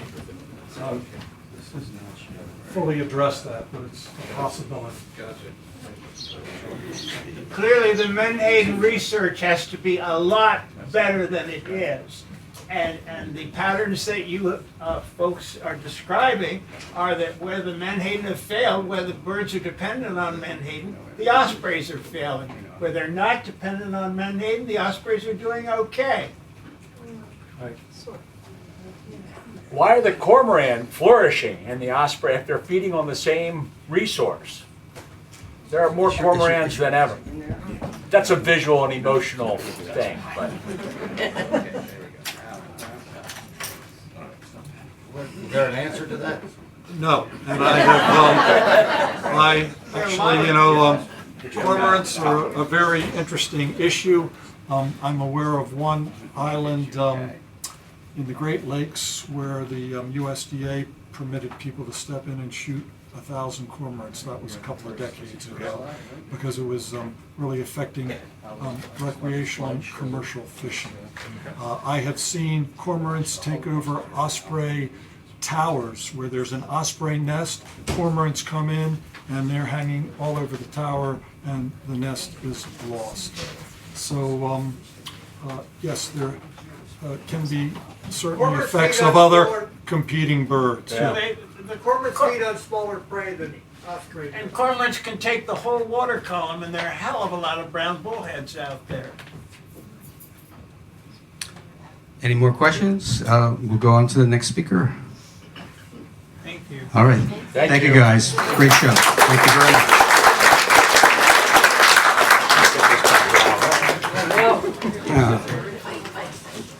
Okay, our next and final speaker before we break for lunch is Montgomery Deal.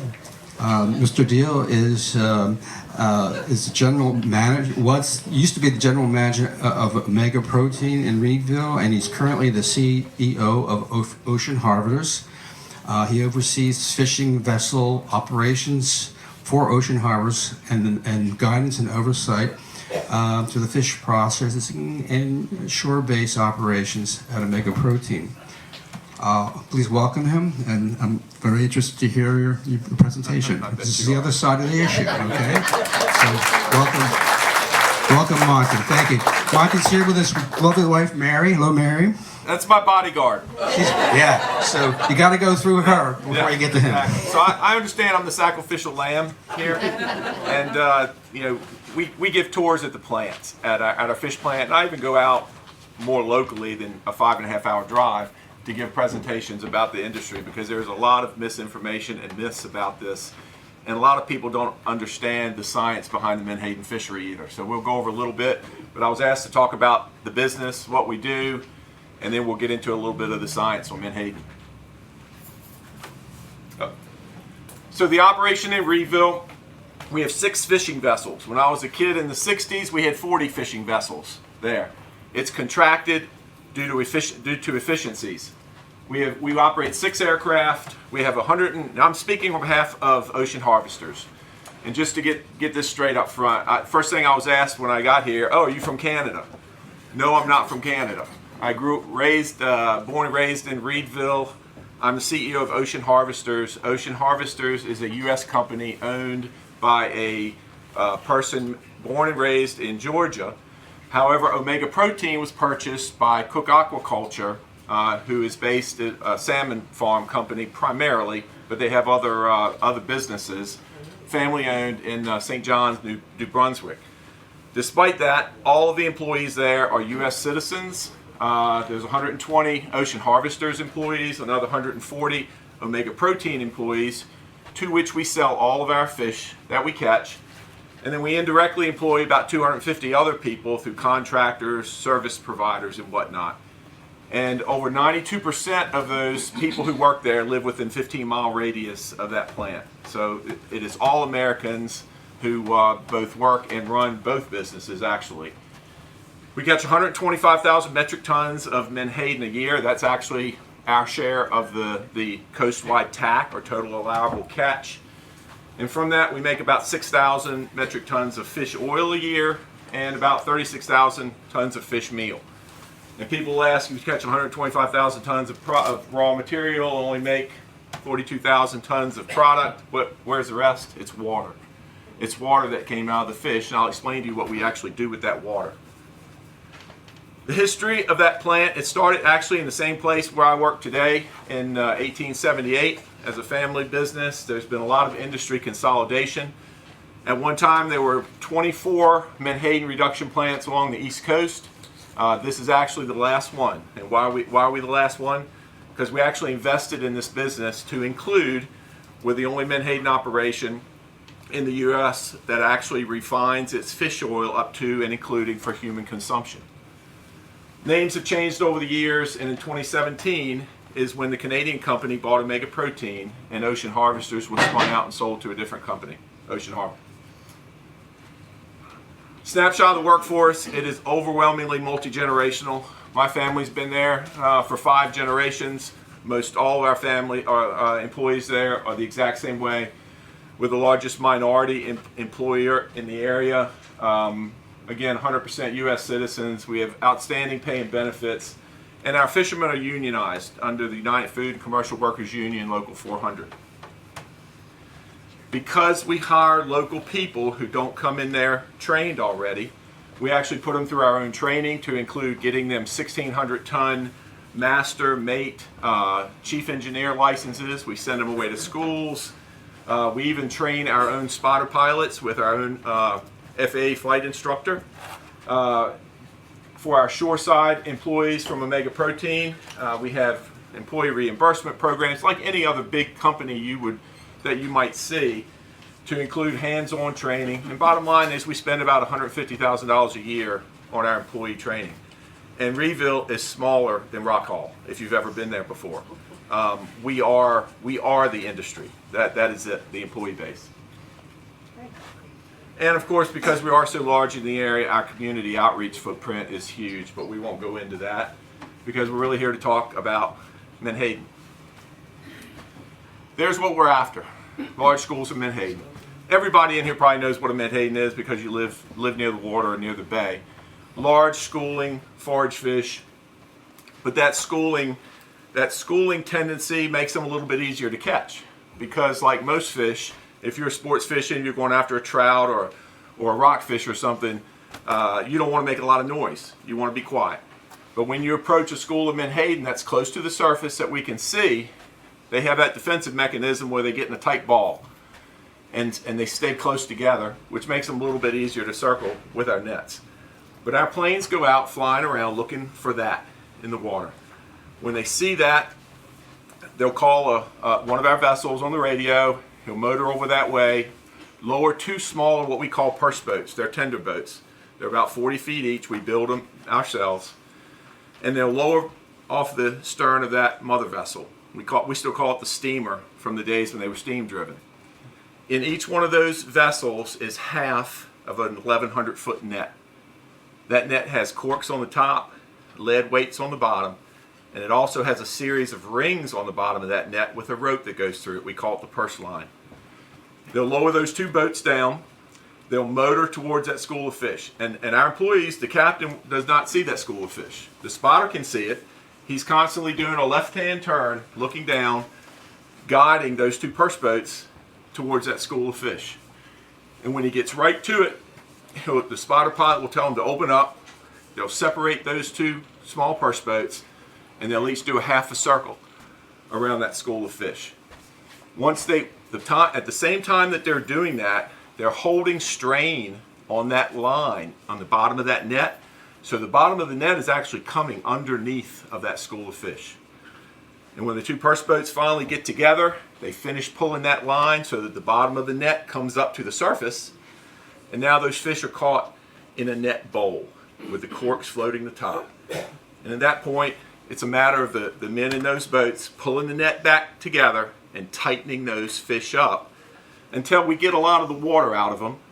And then we'll bring the mother vessel alongside, put a centrifugal hose pump in that school of fish, and pump them into the mother vessel. Our spotters have been doing this so long that they can tell the difference in a school of Menhaden, between a school of rockfish, between a school of bluefish. They act differently. Most of you have flown on commercial airlines. If you've flown on a commercial airline, if you do 30 years as a commercial airline pilot, if you get 25,000 hours in the air, that's a huge career. I fished in the 80s. My father, he was a captain. If you ever worked for your father, you know how hard it is? I went in the military after that. Spent 20-some years in the military, ended up moving back to Reedville and coming back to work here. We have spotters that do this who have 50,000 flying hours doing nothing but this. They can estimate whether that school of fish has 5,000 Menhaden in it or 5 million. And typically they were 90% accurate every time. So I'm going to show you a quick video of what it looks like. There's no sound. And it's sped up in a minute just to get through it.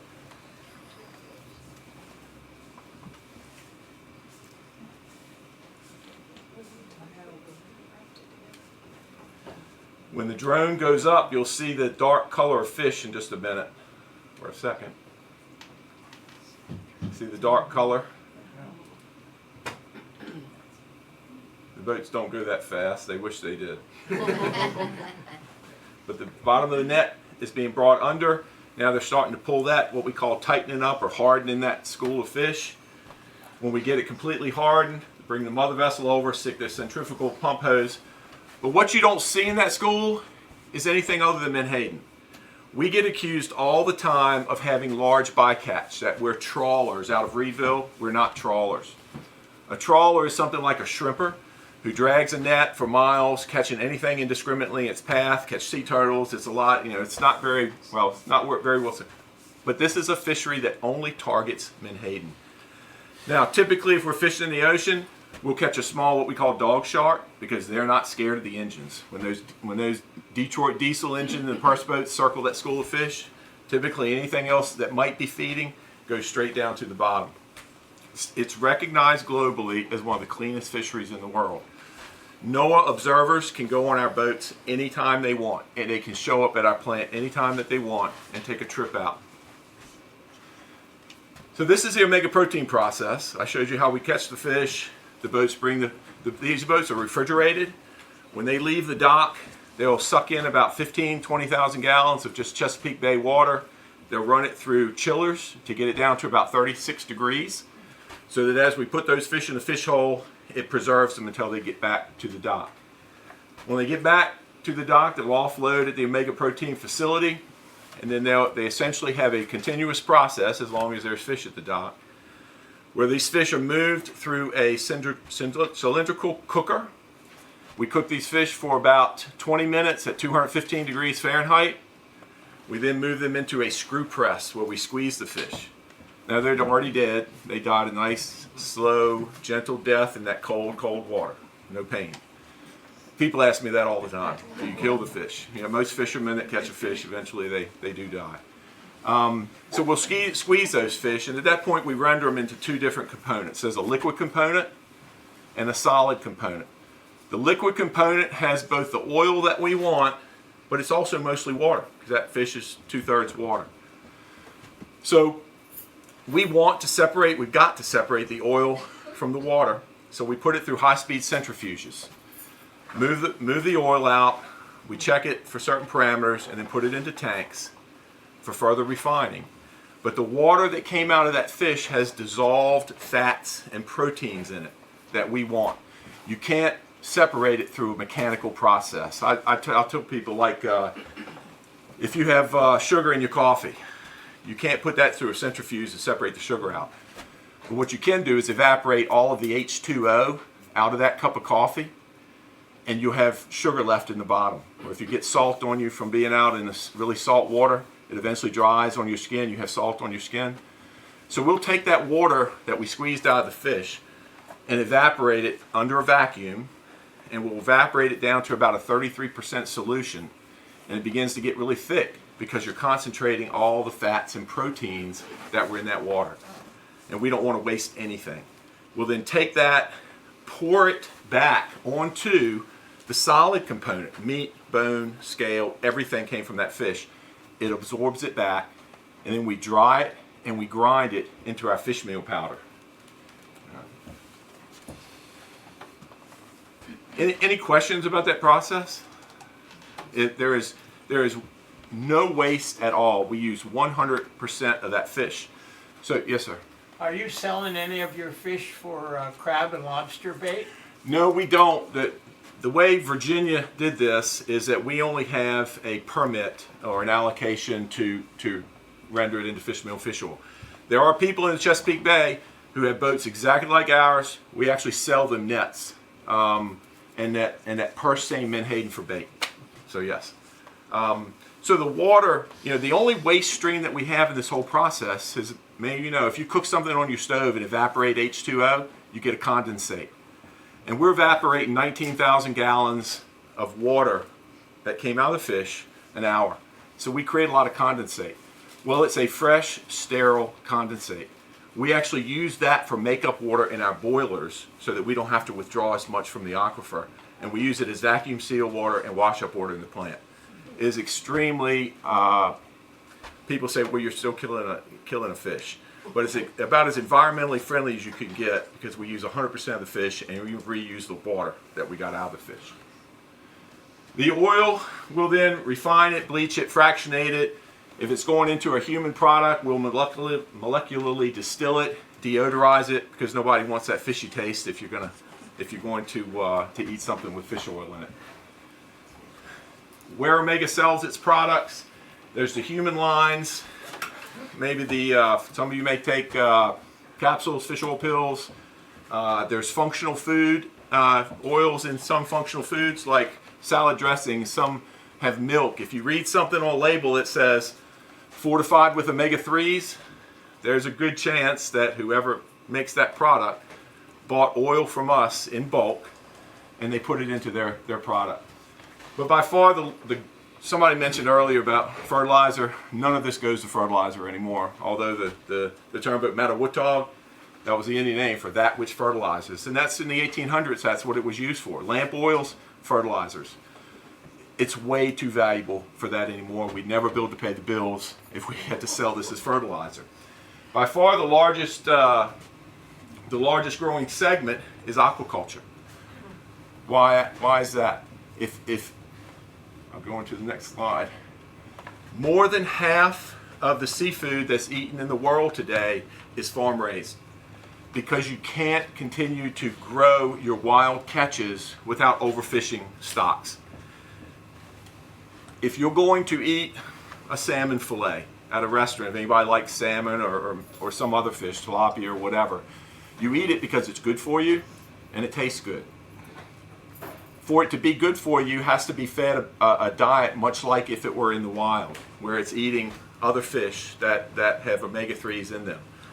So if you're a salmon farmer, you need access to fish meal and fish oils to make your salmon grow healthy and to give the consumer what they want when they eat that piece of protein.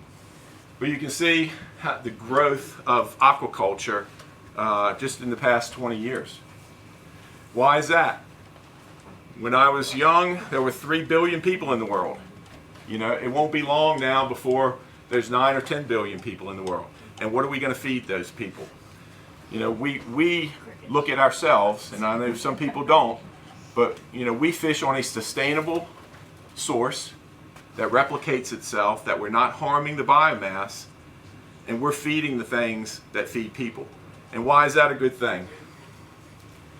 I love beef, I love steak, but to get a pound of steak or a pound of beef, you've got to feed that cow 6.8 pounds of feed. Hogs a little bit better for pork, chicken a little bit better still. But in the farm-raised fish business, they've almost got it down to the holy grail, 1 pound in, 1 pound of feed in, to get 1 pound of human consumption food out, which is why it's such a fast-growing industry. Human population is not going to suddenly start going down. All of our facilities have numerous certifications. Probably the one that we're most proud of is MSC, Marine Stewardship Council. Anybody know what MSC is? That is the gold standard globally. It's based out of Europe, where they certify your fishery as both sustainable and that it does not harm the environment. It took us 3 years of study. We did this about 13 years ago. We started it. They came in for 3 years, reviewed the regulatory environment, how is that fishery managed, how is it prosecuted, to finally get that certification.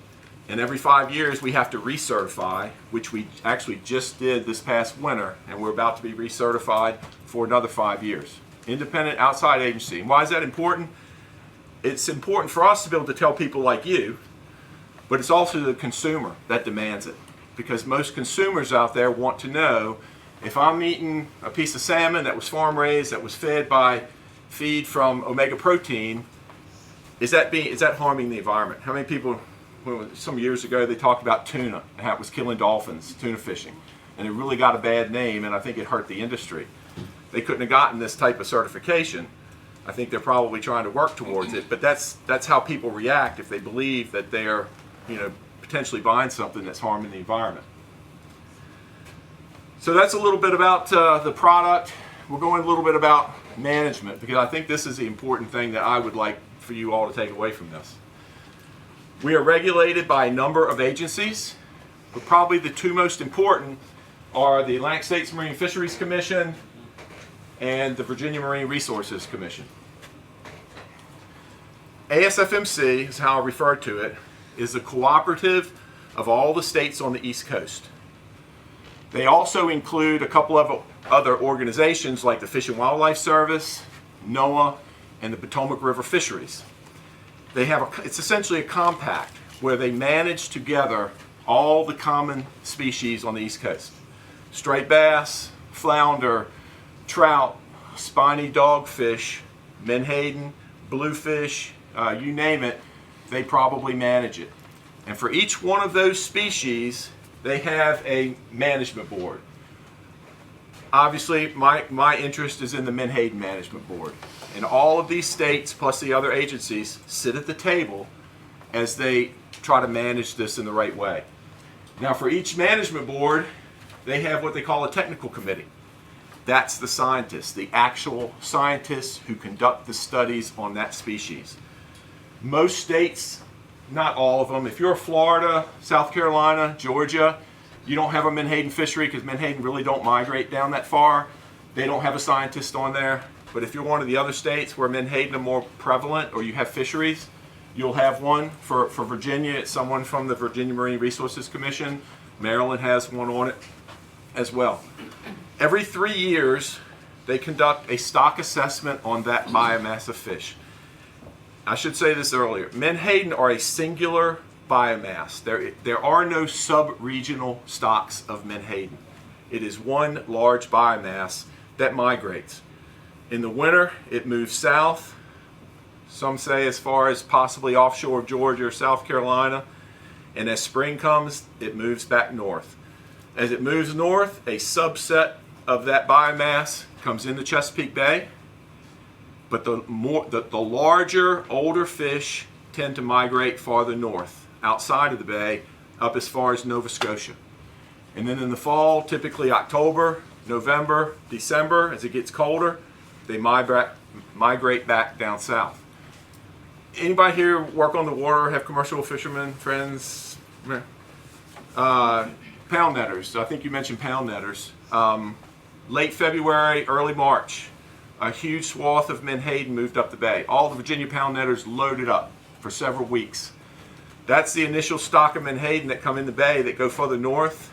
And if you have docks that in June, July, you'll see the peanuts. They're laying eggs up in the bay right now, and you'll see the juveniles later start swimming around your docks. And then throughout the summer, you'll have fish that come in and leave the bay. But a lot of those fish that come in early, we'll see those leaving the bay in December and January, coming back down. So in the fisheries business, and this isn't just menhaden, this is all the stocks that they manage, there are two most important things. Two. The first is mortality. What's the mortality on that biomass of fish? And I don't mean total mortality, meaning what are whales, what are sharks, porpoises, osprey, what do they eat? I'm talking about man's mortality. We can't help, humans can't help what other things eat, what predators eat. All we can do is control what man takes and what is man's mortality on that biomass. And you want it to be low. You want man to have a low footprint on that species. So what you do is you set a target mortality rate. And this is the target rate, this bottom line here. But you also realize that I can really catch more than that or take more than that without harming the biomass. So they have a higher bar that's called the threshold. And that's this higher bar here. And the concept is that while you would like to get it down to here, your biomass is not harmed at all until it goes above the threshold. And if it goes over that threshold, there's a technical term called overfishing. You are overfishing that biomass. You can see that menhaden since about 1990 has been below the threshold, but there were 1, 2, 3, probably 8 or 10 years in here that technically Menhaden were experiencing overfishing. It also happens to be that in those years, there were about 8 or 9 reduction plants, and man was taking anywhere from 300 to 700,000 metric tons of Menhaden a year. 300 to 700. Today it's 186,000 is all that's allowed. So anywhere from a third to a fourth lower catch now regulated to that level, which is why the mortality has remained low. Is that a U.S. regulation or regulated worldwide? Well, Atlantic Menhaden only show up here off of our coast. So that's just for Atlantic Menhaden. That quota or TAC they call it, total allowable catch. In the fisheries world, most fisheries are managed in this area here. They call it the happy zone.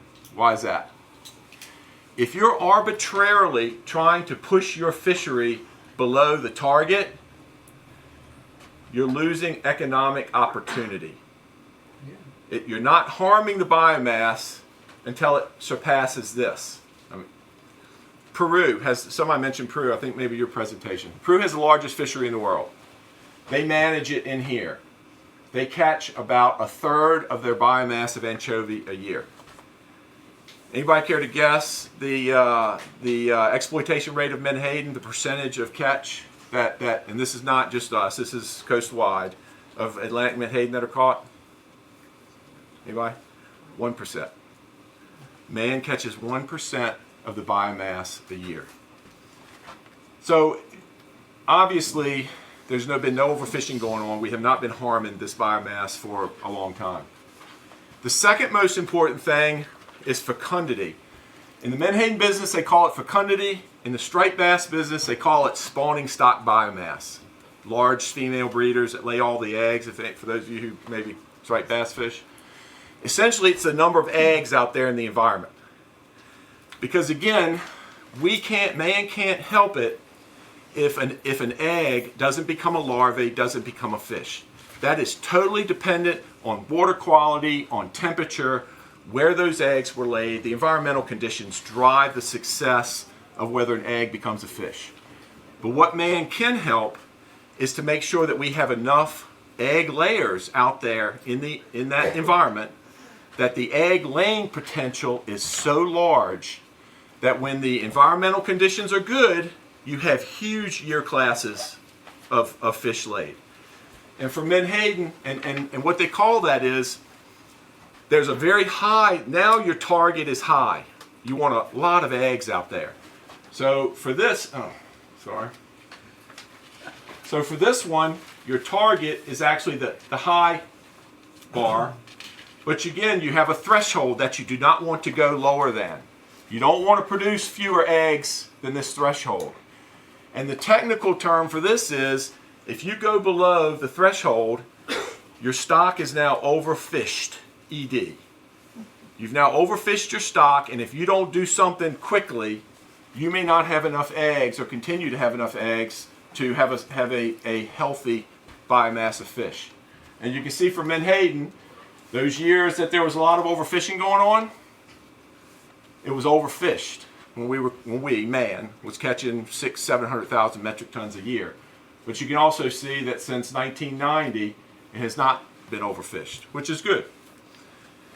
If you're in my business, every 3 years when they do the stock assessment, which for Menhaden they just did it last year in August, the latest stock assessment came out.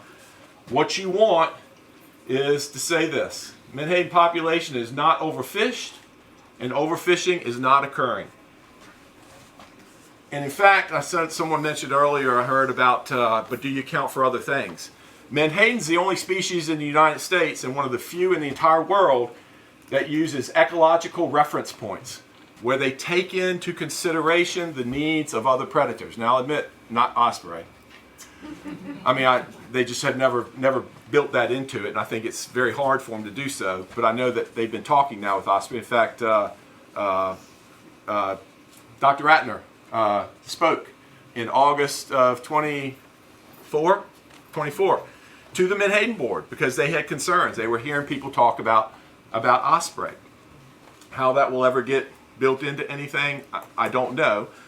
But I know that I have read that, you know, the needs of osprey, as far as menhaden, is essentially a rounding error compared to what the needs for striped bass are in the bay.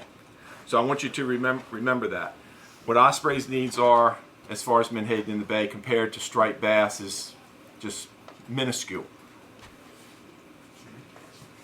You've heard about menhaden is collapsing. This is from the stock assessment. This is the biomass of adult menhaden. You can see that in the mid-70s, even in 1980, it was here, and now it is here. And it doesn't take a mathematician to know where the line is on how it's been doing. The ups and downs are the large year classes when you have great environmental conditions that produce really good year classes. But what the scientists look at is the trend line and how is it doing. Essentially, the biomass of menhaden is twice as large now than it was in 1974. So if you read or see anything that says the menhaden biomass is collapsing, that is completely not true, and you do not hear that from a fishery scientist. Yeah, so the past 15 years was pretty rough, Yeah, and it's due to it's due to what they call recruitment, babies that being born where they're not being born in the right, right environmental conditions. But in the last 3 years, it's been going up. So most people have gotten to the point that they say, okay, well, the Atlantic menhaden population is healthy. There's so much data that shows it is that it's gotten hard for people to argue against it. And the argument then goes back to, but there's not enough in the bay. And that's a tougher nut to crack because there is no science. It's a migratory stock. They all leave the bay in the winter, and some subset comes back into the bay in the spring, and it's hard for scientists to capture that. But what we do know is a couple of things. Number one, the biomass is extremely healthy, twice as large as it was in the 70s. And other species, I'm not going to comment on osprey. I'm not a bird, I've read a few things, but only what I've had to try to get smart to answer questions, is healthy. And I explain that. So this is our catch in the bay since the early 80s. And we've closed plants down due to consolidation, and we have had regulatory caps put on us, not based on science, but based on precaution, where today the cap is 51,000 metric tons that we can catch inside the bay, which is a third of what it was in the 80s. And I want to compare and contrast that to striped bass because that's the signature fish in the Chesapeake Bay that most people identify with. Striped bass, their stock assessment update was done in 2024, and that resource is still considered overfished, meaning there's not enough breeders out there, and that's a concern. Again, the breeders, spawning stock biomass is below the threshold line. Here's your target up here. Here's your threshold here. So it's overfished. There was actually overfishing. There's your mortality. There was actually overfishing occurring from about 2001 until 2018. And any of you used to striped bass fishing where the slot limits are always changing and what you can and can't keep? This is what the scientists use to develop those slot limits, because they don't want as many fish to be kept. Either that, or they don't want the breeders, because that's where they need the eggs to be kept or harmed. But you can see in the last data point, it was right here, where obviously you don't want it over here. So it's in pretty good shape as far as, and that was based on some of those last slot limits that they came out with. So what's killing striped bass? You will hear fishermen say it's because ocean harvesters are catching too many menhaden. That's the tagline, and that's who I speak to most of the time, are those type groups. Here's where striped bass are going. This red line here is the commercial striped bass fishery. If you have a pound net and you get tags from your state, or if you're a gill netter and you're allowed to catch a certain number of striped bass, it's very controllable. Because my son-in-law, for example, has pound nets. and he gets a certain amount of tags. He can have X number of 1,000 pounds of striped bass. Every striped bass he brings to his boat, he has to put a tag in it. And then he weighs it, turns the data in, and once he gets to his weight limit, he has to turn the rest of his tags back in. If he's caught in his boat with a striped bass that does not have a tag in it, he goes directly to jail. Do not pass go. Very controllable, which is why that line is so flat. The recreational sector, hook and line fishing, is the light blue. You can see it fluctuates. Sometimes maybe because of bad weather, sometimes maybe because the slot limits have just gotten too low, I don't want to fish anymore, which is not a problem. But the problem is, and the stock assessment says this specifically, the dark blue is the recreational release mortality. Those fish that are caught, brought in, and either don't meet the slot limit, or I've already got my keeper in the cooler and I got to throw it back over. In the wintertime, they estimate, you probably can't see this down here, that 9% of the fish that are caught and released die. That's in the winter, when they're not stressed. In the summertime, it's as high as 40%, which is why you see some of the states sometimes try to discourage you from catching striped bass in the summer. The managers, the striped bass board managers are always asking the Marine Police, I don't know what they call it in Maryland, in Virginia it's called the Virginia Marine Police, what can we do to better, and they said, I'm sorry? Okay. And what they tell them is there's nothing. Nobody's doing anything illegal. I use this all the time. I speak to a lot of people from Richmond and Northern Virginia that come to our plant for a tour. And I'll say, who here striped bass fishes? And there's usually one or two people. I say, okay, you told your two buddies to meet you at 4 a.m. at your house, your boat's on the trailer, the cooler is full of beer and chum, and you're going to drive down to Reedville. You get there at 6:30 a.m., you get your boat out, you go to the middle of the bay, and within about 45 minutes you have each caught your one keeper striped bass. Are you going to come back to the dock, trailer that boat back to Northern Virginia, and your wife said, I was hoping you'd be gone all day, and you're back? Or are you going to stay out there and keep having fun? And I personally have a friend who will catch 100 fish a day. Statistically, he's not doing anything illegal. There's nothing illegal about it. He's throwing back over. That's the problem with striped bass. And the scientists say that, but this industry, my industry, continues to get blamed for it. That's the problem with striped bass. It's not without precedent, though. Those of you who are my age I like to take some of these pictures. None of these fish are keeper size. Do you think that fish, after being dragged up onto the beach with sand in his gills, is gonna live? You know, none of those are keepers. Well, maybe some of them are, but you know, and people are having fun. Again, there's nothing illegal about it. I'm not condemning them, but you should not blame menhaden fishermen for this problem. Not without precedent, though. Those of you who are my age or older may remember in the mid-'80s, they put a moratorium on striped bass fishing because the stock had gotten into the shape near where it is today. A complete moratorium. You can't fish for them. I better not see you out there with an umbrella rig even trying to fish for them. It's not a matter of having one in your boat. You can't try to fish for them.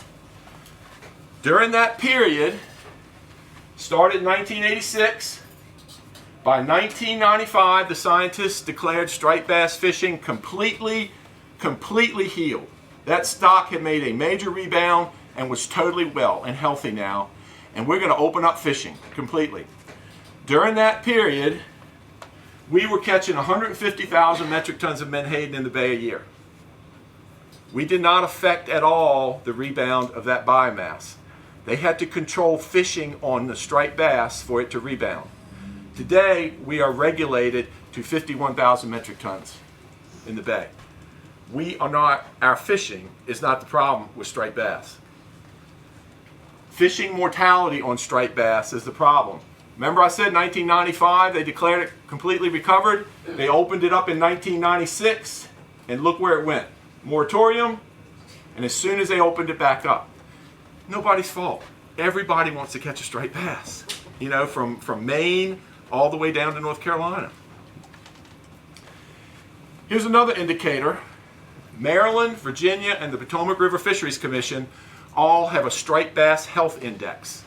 Virginia does 2,500 fish a year. They go capture, and then I was in the military, they do body weight, you know, your body weight mass index, your height versus how big your belly is. Yeah, mine's a lot bigger now. But all these states do it. Potomac River does 400. I think Maryland does somewhere around 2,500 as well. Some of them have been doing this since the 90s. Virginia has, and Maryland. Potomac River just started it in 2005. Essentially, they call it the Fulton Index, or K-factor. If you have a 1.0 or higher, they consider that fish normal health as far as being fed. If it's a 1.2, it's very healthy. If it's less than 0.8, it's considered stressed. Going all the way back to 1990, not a single year have they ever been stressed. Here's your 0.8, or actually 0.8 doesn't even show up on the scale because they're all higher on either scale. Striped bass are getting plenty of food in the bay. And this is all in the bay. And remember what I said earlier about, you've heard people say that the number of menhaden in the bay that osprey need is just a rounding error compared to what striped bass need. Striped bass are well fed, which is why you don't hear any fishery scientists talk about this, about striped bass problems being tied to menhaden fishing. You ever heard of the juvenile index that they do? Maryland, Virginia, Potomac River every year do seine hauls in certain places the same day, the same time every year. They're looking for baby striped bass to see how they call it recruitment, the baby striped bass numbers, but they also catch menhaden in those. So here's your striped bass juvenile index, and you can see since the, I don't know, mid-90s or so, it's been on a huge decline, and in the last 6 years, it's been abysmal. They're not getting many babies. Again, could it be related to the eggs, the fact that we don't have enough eggs? The stock is overfished. And compare that to menhaden. Menhaden was really high in these years. If you remember, this is the years we were catching 700,000 metric tons. But since 1993, the menhaden juvenile index has been going up, with the last 3 years being the highest years since '93. And this is a Maryland report that said, and this is from October 2025, when they released this last juvenile index, Atlantic menhaden and bay anchovies were widespread in the bay for the 3rd consecutive year. Again, the people that tell you that there's no menhaden are not looking at the science. They're using their anecdotal opinion. This is a Virginia slide, not Maryland, so I can't say it's bay-wide, but in Virginia, spiny dogfish are on the rise in the bay. Cobia are on the rise. Red drum are on the rise. Spanish mackerel are on the rise. Spotted sea trout are on the rise. They're all eating menhaden. How is that? Somebody mentioned cormorants. Cormorants and pelicans. I never saw a pelican in the bay in my life as a kid. You had to go like to South Carolina, Myrtle Beach or further south. Pelicans are everywhere now, at least down near Reedville. What are they eating? I mean, so the people who say there's no menhaden in the bay for anything to eat, it's just factually wrong. There's a Chesapeake Bay program has a forage action team that does nothing but look at forage, the forage base in the Chesapeake Bay. The last report was released in November 2023. They wanted to find out what is the key prey base in the Chesapeake Bay. And they lined it up into the top 10. In other words, what out there is the key prey in the bay? Top 10. Here's the top 10. Anchovies, polychaetes, mysids, you name it. Weakfish, spot, shrimp, razor clams, blah, blah, blah, croaker. Top 10. That's based on gut content and what things are eating in the bay. Menhaden are important. I certainly admit that. Menhaden made it into the top 20, into the next tier of importance. Menhaden, crabs, silver sides, whatnot. But those people who tell you that menhaden's the only forage base in the bay, completely untrue. Totally. So, I didn't realize Dr. Ratner was going to be here. I actually stole, when he gave a presentation to the Menhaden board 2 years ago, I went out and found a couple of his slides, because as I went out and talked to people, I was getting more questions on Osprey now than I was getting on striped bass. So I stole a couple of his slides. He's already gone through most of this. But some of the same problems that we're seeing in the bay, we were seeing in other areas, right? With chick failures, at least that's what I was told then. I really like this one because this was from 2009 that Dr. Watts did. That when I assume times were better for Osprey, I don't know that, but no one was blaming me in 2009. And you know, obviously in the fresher water areas where you don't see Menhaden anyway. But look, in the main stem of the bay, striped bass was the #1 food source, or at least when this study was done. Striped bass are overfished. To make the correlation that all the Osprey's woes are related to Menhaden fishing and what we do, it doesn't have a connection. I mean, not logically. And then of course down the more salinity areas, spotted sea trout were the #1 source did. Again, Menhaden is certainly important. I would not try to make that argument that it's not. But to say that Menhaden, to act like Menhaden's the only food source out there, I mean it doesn't jive with the past science. And really the study that started all this, the object-based study, look, say Oscars, he's getting ready to pull me off with the hook. The study that drove all of that in Mobjack Bay right here, we haven't fished in Mobjack Bay in 18 years. Nowhere near Mobjack Bay have we fished in 18 years. Why? We see all the schools of fish mostly on the eastern part of the bay. Why is that? No one bothered to look. The forage action team will tell you that hardening of the shoreline prevents a lot of the forage fish and smaller prey. Anybody do a study on the hardening of the shoreline in Mobjack Bay? No. I mean, we were just an easy target. But we don't even fish over there. But I will tell you, in the 70s and 80s, that was a huge fishing ground for us. I mean, we fished a lot in the 70s and 80s. Again, I stole the slide. I'm sorry. I'm going to give you credit, though. I'm not trying to... Hey, so the other myth I want to debunk here, because I even heard it once, Menhaden filter and clean the bay. Not true. When Menhaden are less than 1 year old, their gill rakers are small enough that they do filter out phytoplankton, which is a good thing, because phytoplankton is what dies, creates dead zones. But once they get 1 year old, their gill rakers get larger and they start filtering out zooplankton. This came up in mid-2000s, 2005, people started saying that our fishing of Menhaden was causing the bay to get dirtier because Menhaden weren't there to filter it. It got so much attention that VIMS actually took it on as a project. You can Google it. They did it in 2010.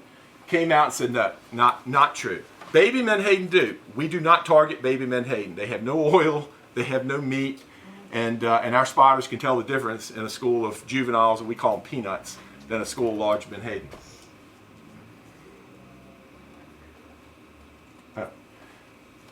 Washington Post this winter. The most important fish in the sea, and it's disappearing. People read that stuff. The fact is, the biomass is twice as large today as it was in the 70s, and there's not any real data that points to Menhaden fishing or overfishing or anything else. But it's popular, and I get to go places like this where I come in and some people really don't like me, but because people don't know what the science says. Again, there's the mortality. It's some of the lowest it's been since man's been fishing. This is in the middle of the Chesapeake Bay this past fall. This is what we see. There's our boat, our purse boats with the net. We wouldn't set on this stuff. Now that we might, if it doesn't have at least 50 or 100,000 fish in it, we don't, I mean, it's not worth our time. All this stuff here, that's what we see. That's a cloud shadow. But these are schools of Menhaden.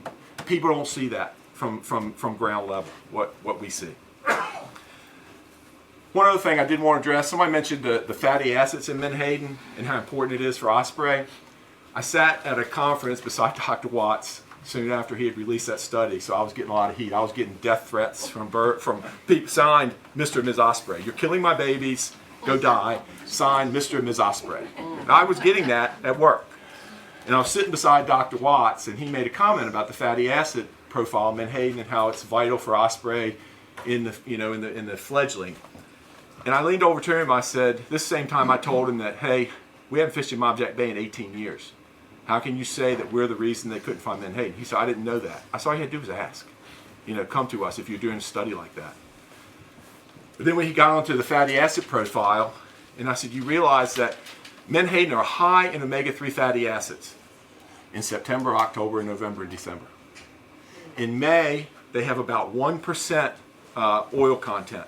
Why is that? They've made a long, like a bear, I kind of look at it. After a winter hibernation, a bear has very little fat, but he fattens himself up. But by September, October, November, they have 10 to 13% oil content because they've been fattening themselves up all summer and all fall. So I don't know if that, I've never had an Osprey scientist ask me about that, but we've got 50 some years of data on fat content for menhaden in all weeks, by month. So Why do you fish it in the spring then? well, we typically don't even start fishing until late May, early June.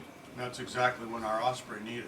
Well, I heard. Well, they probably needed it in the 70s and 80s and 90s. They don't need it today? Well, no, I'm saying in 70s, 80s, and 90s, you didn't hear of this problem, and we were fishing even more in May and June then. Nobody And was suddenly, counting and them suddenly when they now. were here in the 70s, they had all disappeared. I'm sorry. DDT was the 70s. But they started rebounding, so I've been told. Right. Right. So they So completely. why do you think we are here worried about the Osprey today? I don't debate a bit that Osprey are not having problems. I have 2 Osprey nests behind my house. One on a stationary duck line and one that my neighbor put on his So we pole. we're curious, Yeah. why do you think our Osprey are starving? I don't know. We're going to have, I don't mean to interrupt, but we're going to break for lunch soon, and we're going to have a panel here with all the speakers. So we have these real good questions. We can do them then. Because it's now 12:30. If you want, please come back at 1 o'clock when we have the panels up here to ask your questions. Also, I want to thank you. This is exactly what we wanted to do, because we wanted to hear all sides of the issue. And so I thank every single one of you for coming out, and I hope you can come back with your pointed questions for everybody. So thank you so much. And of course, now you're lucky to find, at least where I live, 3-4 pounder. And I would think that there would be strict restrictions on bluefish. But when I go to those fisheries meetings, it seems that there's a lot of bluefish up north, from New York on up to Massachusetts. And they talk about catching those great big chomper, we call them chomper blues, the 13-14 pounders. And we just don't see as many of those in the bay, at least not where I live. But I do know that some of the folks, the charter guys out of Reedville, are starting to catch bigger ones, 7, 8, 9 pounds. So I don't know if they went through a cycle, but the overall health of the bluefish stock is very, very good, according to the Atlantic States Marine Fisheries Commission. So but not here. Yeah, I know. It doesn't, yeah. Okay, Greg has a response on that too. Bluefish, I remember same thing as you said. When I was a kid, I don't know if I really need this thing. It's too loud. It helps. All right, well, all right, I'll hold it down here. But I remember everybody in Maryland would go out on the bluefish charter trips because large bluefish were coming in here following the massive schools of menhaden that migrated up the coast from the Carolinas. These bluefish came here in such large numbers, people took total advantage of it. I mean, you go out a regular boat of 7 or 8 guys with really no limits. They would catch 50 to 60 fish. And I remember people wasting them, throwing them overboard, feeding them to the crabs. But ever since, partly because 70, since those before menhaden collapses, people, biologists and fisheries guys I've spoken to believe it was because of the heavy fishing that went on with menhaden, and that also caused the fish not to be coming here anymore. And now the generations being overfished. They were being overfished too. There was no question. Sport fishermen took total advantage of those fish, and those numbers now you don't see that. But of course, I remember doing it one or 2 times myself, and seeing the numbers of the vast schools of menhaden out there. I mean, they were huge. And, you know, most fishermen I know don't really see what we used to see. Now that you see it because you're out there in the mouth of the bay. But I think overall that you probably won't ever see those large blues again. So Thanks. So my question was related. Okay. Any other question? Yes, sir. Yeah, just a general question, sort of to all of you is, I mean, this has all been very enlightening and intellectually stimulating. Great resources and data. The question I have is, so you guys think about this more than I have. What's going on?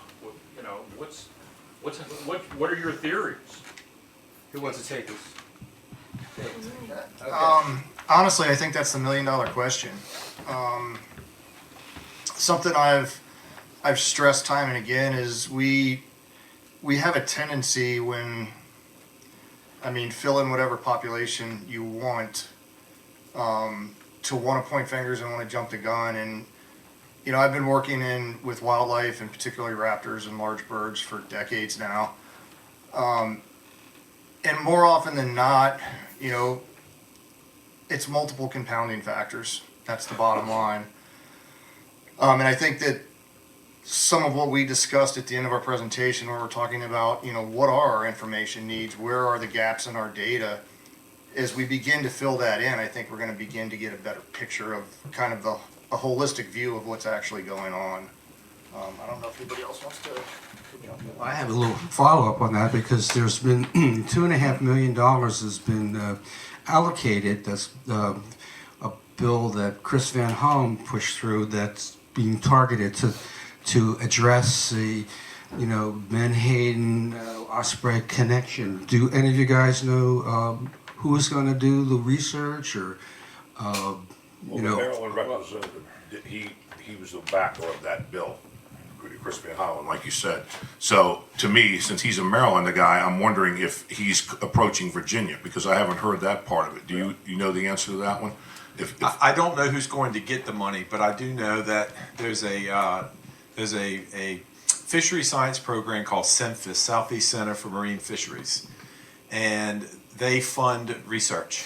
And we actually have a board member that sits on that.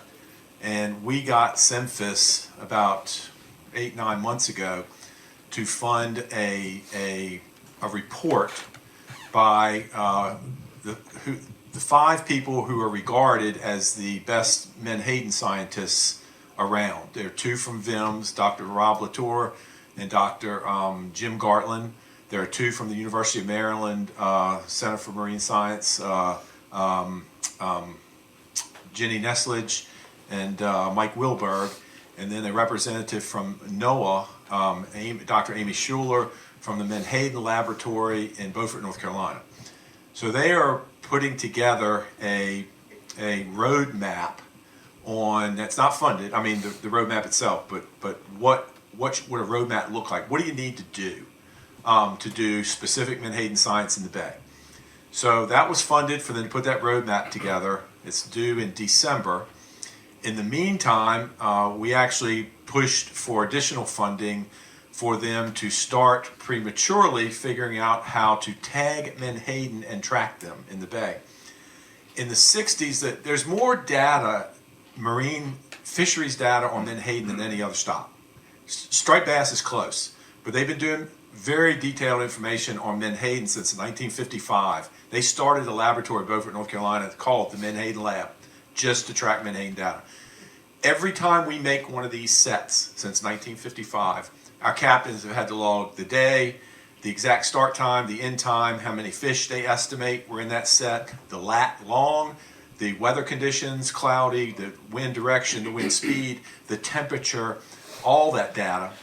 And when these boats would come back to the dock, NOAA had a representative, federal employee, who we gave office space to the plant in Reedville, and he would go out and take samples from those fish.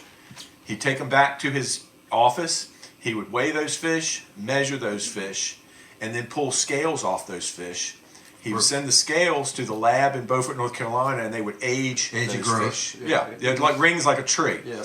So now you know where the fish were caught, you know the size, and then you can figure out the age through the scales, and that's how they track the menhaden biomass for years. They still do it, although now the state has taken that over. But in the 60s, they did a tagging study on menhaden where they put metal tags, Coated wire tags, yes. yes, on fish. And the only place they could be collected were in the fish plants like ours, because they would go through the process. The metal tag would get caught in a screener for our fish meal, where we screen it to make sure the size is not too big, and the tags would get caught in the screens. They take the tag, they come and collect the tags from the plants every week, take them back, it had a number on it, so they know where that fish was tagged at, the age of that fish at the time, and now they track the migratory pattern. The problem is you can't do that anymore because there's only one plant. So you're only going to get samples collected in Reedville. Yeah. It used to be in the 60s, they had about 20 plants where you could track it.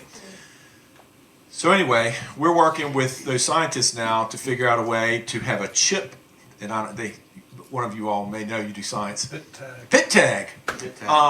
That they can put sensors on our boats, and when the fish, if one's got a tag, slides down the chute, it captures the data, and then we can also collect what's left of the problem is they're made of glass, right? Is that right? They have glass in them.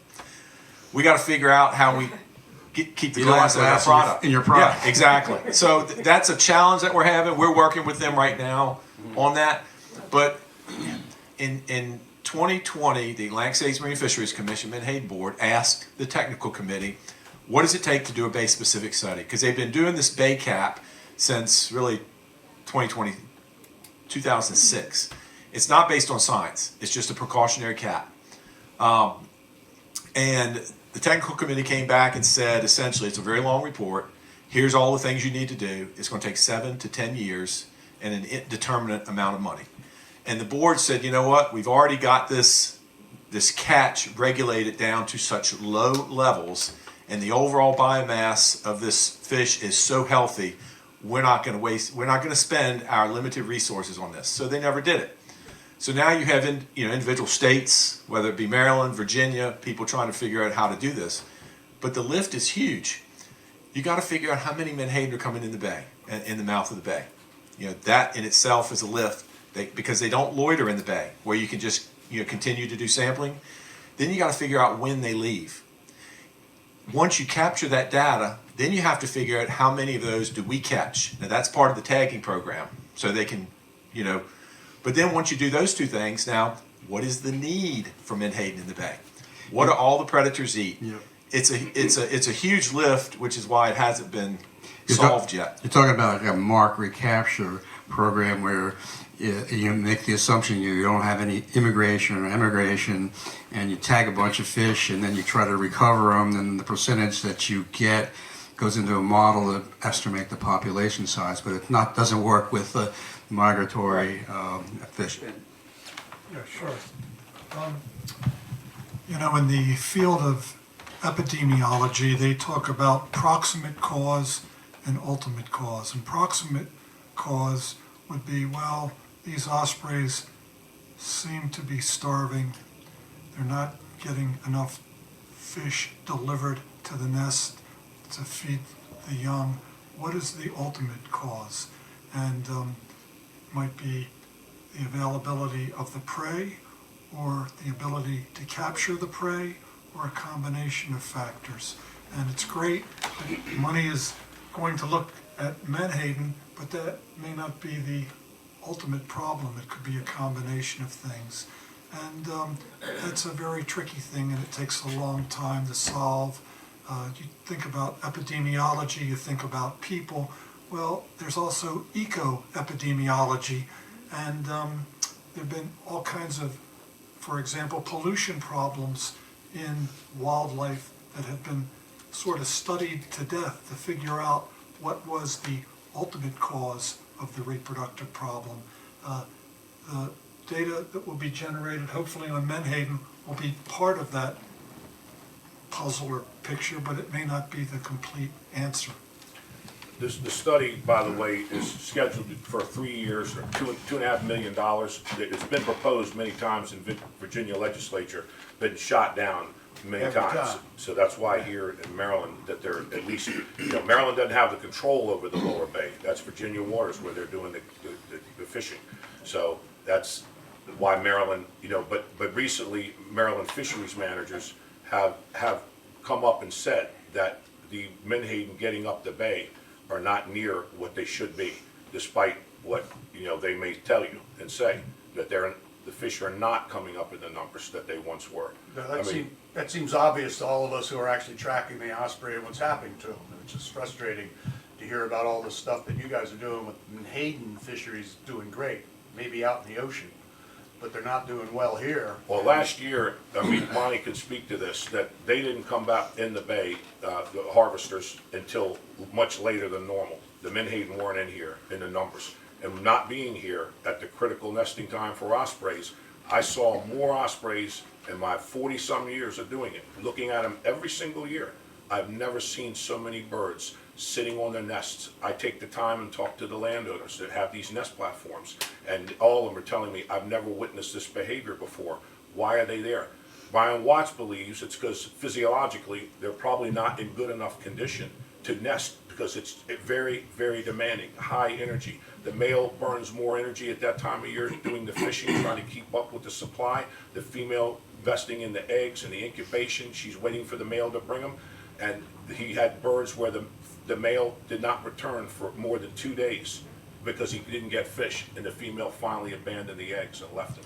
That often happens in nature. If a organism sort of senses that the conditions are not optimal, then they might, because it's an investment in energy, and they need to survive, the survival of the fittest. So they may opt not to nest, to expend all that energy when it's all for naught, and it happens a lot in nature. I saw someone with a yes, Tom. To hear about the federal money for this study that NIMS has been trying to get for several years. At one point, Mr. Neil Rob Latour said you guys had indicated you were prepared if the study went through to let them use all of Omega's data, which he thought would be invaluable. Is that still so? Yeah, that is true. We provide all of our data to ASFMC, which all goes into the stock assessment, so they get all of that. The data that he's talking about is what you're catching exactly in different areas. And that's proprietary because we're in competition with some other people too. So it's a rule of three. If you don't have three people in an industry. But I know Rob very well. The problem that we were having between us and Rob is that they want to do what they call a CPU, catch per unit effort. And he wanted to go back historically to say, okay, what were you catching per unit of effort or per set historically versus now? And the question that I had for him, this is very important because you brought up Potomac River, how the catch has been going down. Well, the catch has been going down proportionate to the catch per unit effort because so many people are getting out of that business because it's so expensive. I pound netted with my grandfather in the 70s. My son-in-law is a pound netter now, and you just can't afford to do it anymore because of the price of copper, the price of steaks, the price of net, the price of labor. You can't do that by yourself, pound netting. People are getting out of it, so that the catch numbers are going down. If you don't look at the level of effort compared to what you're catching, then it's skewed. The problem is now, you go back to the 80s or even 90s, there was no cap on what you can catch in the bay. I got back to this business in 2009, and what I found was all of our boats were being harassed out on the water. I dictated several things. Number one, fish in the ocean primarily first, only when you can't fish out in the ocean because of bad weather, come back in the bay. And the second thing that we did was don't catch large schools of fish because you risk busting the net. And if you bust the net, then you have dead fish that float and we get just destroyed. Yeah, and PR. So I asked Rob, how do you account for the fact that 20 years ago we would set on 1 million fish at a time and not worry about it? And now we have self-limited ourselves both in what we catch in per unit and what we can catch overall. And the answer was, I don't know. Well, once we figure that out, then we can deal with that data. But you got to be able to compare apples to apples.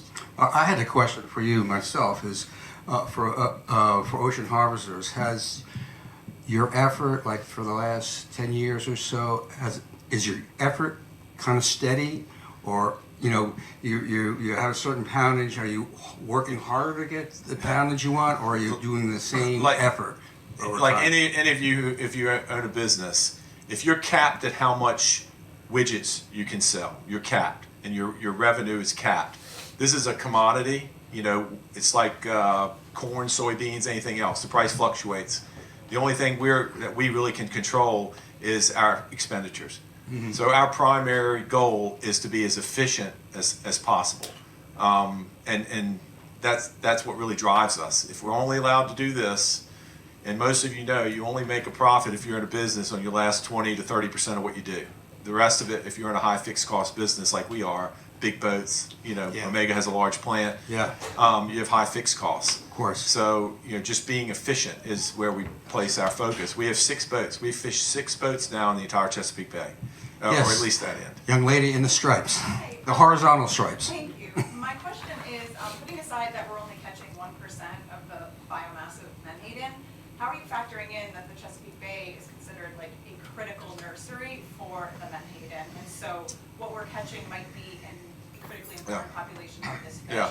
And that we're also fishing in Virginia by far the most of the menhaden in the entire eastern seaboard, as far as I know.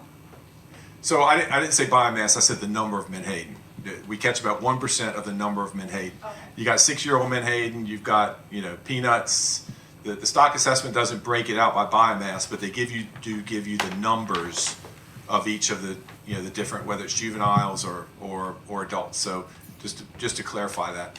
But if you just base it, I said about 1% of the coastwide number of menhaden. If you look at the bay, the 51,000 metric tons, if we caught that entire 51,000 inside the bay that we're allocated to catch, it would be 1/4 of 1% of the number of fish of the biomass. The total in the biomass. bay? Yes. On the coast. Well, yeah, but the whole thing is, there's never been a real survey done in the bay. Right. That's why they want to do it. Right, exactly. So it's hard to say how much are you taking of the fish, because they come here as a nursery ground. I mean, this is why they come, the shallow waters of the bay, the phyto and zooplankton that they're eating. There's a little peanut bunker, which is mostly what people see now. That's all I see when I'm on the lower Patuxent. I don't see the big ones. And that's one of the complaints about the company, is that they're taking the bigger breeding fish and they're leaving behind these, which, Brian Watts' word, so they're basically considered junk food for an osprey. They don't have the omega fatty acids and the high energy levels of the oil at that small size. 3 or 4 inch ones are basically no good to them. But sometimes they're forced to go after it because they haven't been around. Look, I'm not trying to attack you personally, and I want to say that, but I have my own strong opinions about it, and I know you need to make a limit. I'm not in favor of, for the record, of killing off your business. I mean, I feel like these fish belong to the public domain. They belong to everybody, in a way. But you do dominate that industry, and it certainly, some of the numbers that you threw out there are a little questionable. I have to say, I'm not, like I said, I'm not personally attacking you, but a lot of things I've heard and seen and read and talked to a lot of experts in the field about it, that not everything you're saying is 100%, I would say 100% true.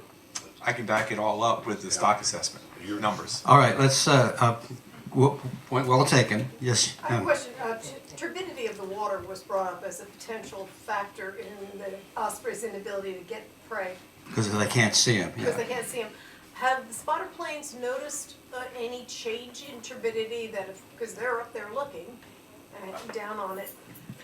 No, I mean, we certainly can see farther down in the water column in the ocean than what our spotters can see in the bay. We can only catch fish in the bay that are really within the top 5 or 6 feet to the surface, because once they get lower than that, our spotters can't see them. Well, osprey aren't going to be. And your nets don't only go that far down, I'm sure, right? Yeah, right. But I mean, I can tell you, this is just anecdotal, my opinion. The water in the bay, at least where I live, is way clearer than it was when I was young. Yeah, and the lower bay is not quite as turbid. Closer you get to the Susquehanna Flats and the fresher water, that's where most of the sediment is coming from. Oh, Well, Tom, I I got was something behind, go ahead.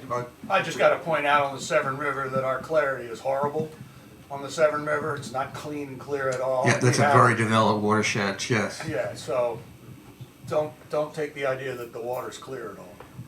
Sir in the back had a question. Yeah, just a No, question. the man in the back first, so I just want to make it fair, okay? Yeah, I You're have next. a couple of points and a couple of questions. One is that you talked about the ospreys being worldwide, and we're talking about the problem with, you know, the ospreys in the Chesapeake Bay area. Are ospreys also having these issues in other parts of the world? Are menhaden in other parts of the world, which it sounds like they aren't? And if it's the problem here and there's not a problem elsewhere, that might be a correlation, but is there not problems in the other world? And then my other question is, has anybody done longitudinal studies of climate warming and the correlation to various species in terms Well, of their... I think the first part, if Alan Poole is among the missing, he would be the one to answer that, unless you guys have an idea what's going on in Middle East and in Europe with ospreys. Well, Does it's anybody different have- there because they're eating different fish. But one of the points I was making earlier in my presentation was that the climate change is happening, whether you believe it's man-made or otherwise. There is changes happening in our environment. Ocean temperatures. This is set up for this year to be a super El Nino, the strongest probably in the last 100 years. We just came out of 4 La Ninas in a row. I've been monitoring the weather conditions very closely in the springs and summers with the ospreys, looking at the park. We're down where I am on the Patuxent. You know, that's my local area. But it's caused a lot more colder, wetter conditions in the springtime. We suddenly went to 100 degrees last year after near record low temperatures in the first half of the month. The extremes, and the ospreys were so far behind in a way that I've never seen them before in these 42 years of doing it. I've never seen them running so far, so late, hatching young, not until June. I've had them hatch at April 28th. I mean, cold weather. Cool weather, and then this time it was extremely late, the entire length of the river. The ones downriver are just sitting there. So I say it's hard to tell what these other areas down the coast are, but in the general Chesapeake region, we're seeing this. I mean, it's not known yet. I mean, I think people. I mean, I'd be interested to see what Alan would say about it. But my point was. And here he comes as we speak. So the changing conditions may make it difficult for some of these fish to reproduce and be able to capture them the way they've always been caught, you know. I do right now. We have a question right on the end. I was going to say, if Alan Poole, if I found it, there he is. The question at hand is, what's happening worldwide? Are there other examples in Europe or other parts of the world where there's a decline in nesting success, or is it just unique to the upper good question. I don't think there are any other populations that are having fisheries-related declines. Most of the others are related to areas where there's lack of stability, and so ospreys, there isn't a conservation movement to support a recovery of ospreys. For instance, places like, believe it or not, the Balkans. Who knew? Ospreys used to nest in the Balkans. In Greece, there are no ospreys nesting in Greece. Historically, there were. So there's certain areas of Europe where the bird is not doing well, but it has nothing to do with food. It has probably a little something to do with nest sites. We really don't know. But we do know that they're not getting support. They're not getting nest platforms built for them. They're not getting protection from hunters. Parts of Europe, hunting is still an issue, although in most of Europe it's not. Where else? We know almost nothing about places like Kamchatka and basically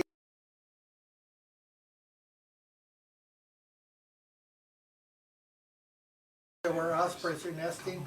Even in Japan, where you'd think ospreys would be well surveyed and well taken care of, we really know very little. There was a very good study of ospreys in Hokkaido in northern Japan, by a woman, a Canadian, Japanese-Canadian woman who did a beautiful PhD thesis on those birds. But ospreys come all the way down through Japan. There are non-migratory populations apparently in the southern islands of Japan. We know nothing about those. But bottom line is, we're not seeing the kinds of declines you're seeing here in Chesapeake that are apparently food related.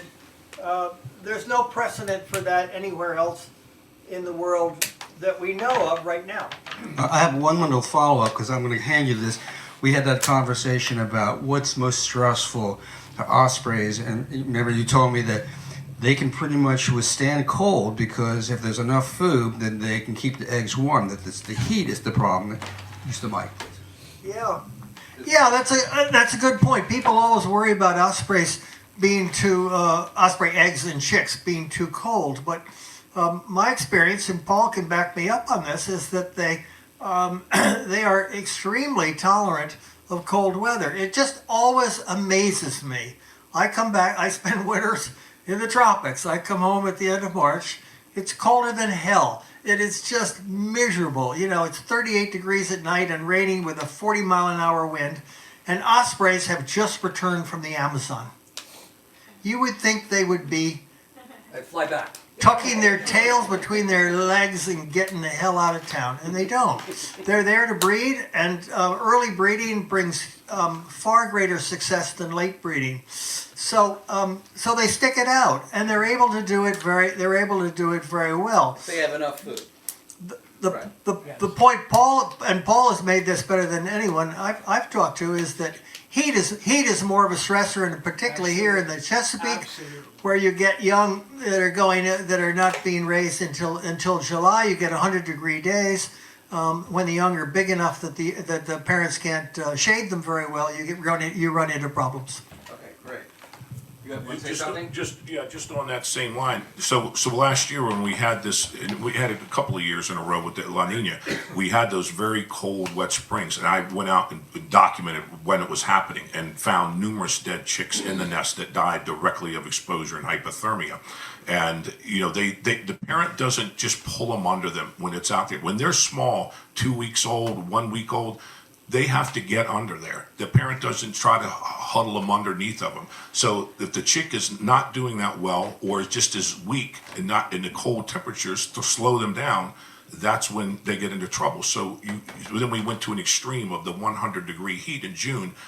We thought it would kill off a lot of them just because it was a sudden change from very cold and wet to very warm. Yeah, that's a good point. Let me sort of refine my distinction. Eggs are extremely hardy and are not vulnerable to cold at all.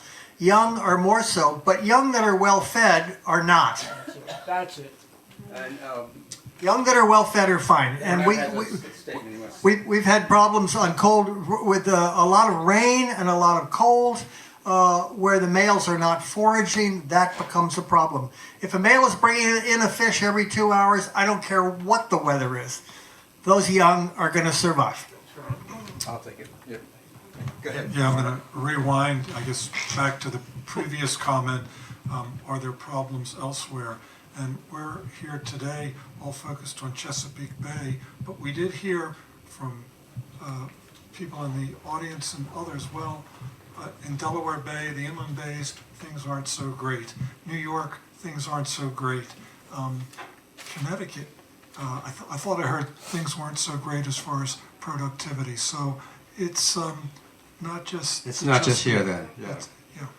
Okay. You had a question or a statement you wanted to make? About Menhaden, yeah. And just to follow up on Alan and the question of early birds coming back, as Darwin said long ago, and you learn this studying ospreys lifelong, natural selection is a wonderful thing. And it's a process that you can observe in many aspects of osprey life history. My question is about the non-breeding, the winter season, if you will, of the Menhaden, because I have read reports that off of New Jersey that there is deep trawling in the winter season because the Menhaden go deep. They're feeding over the benthic zone. They're still over the continental shelf.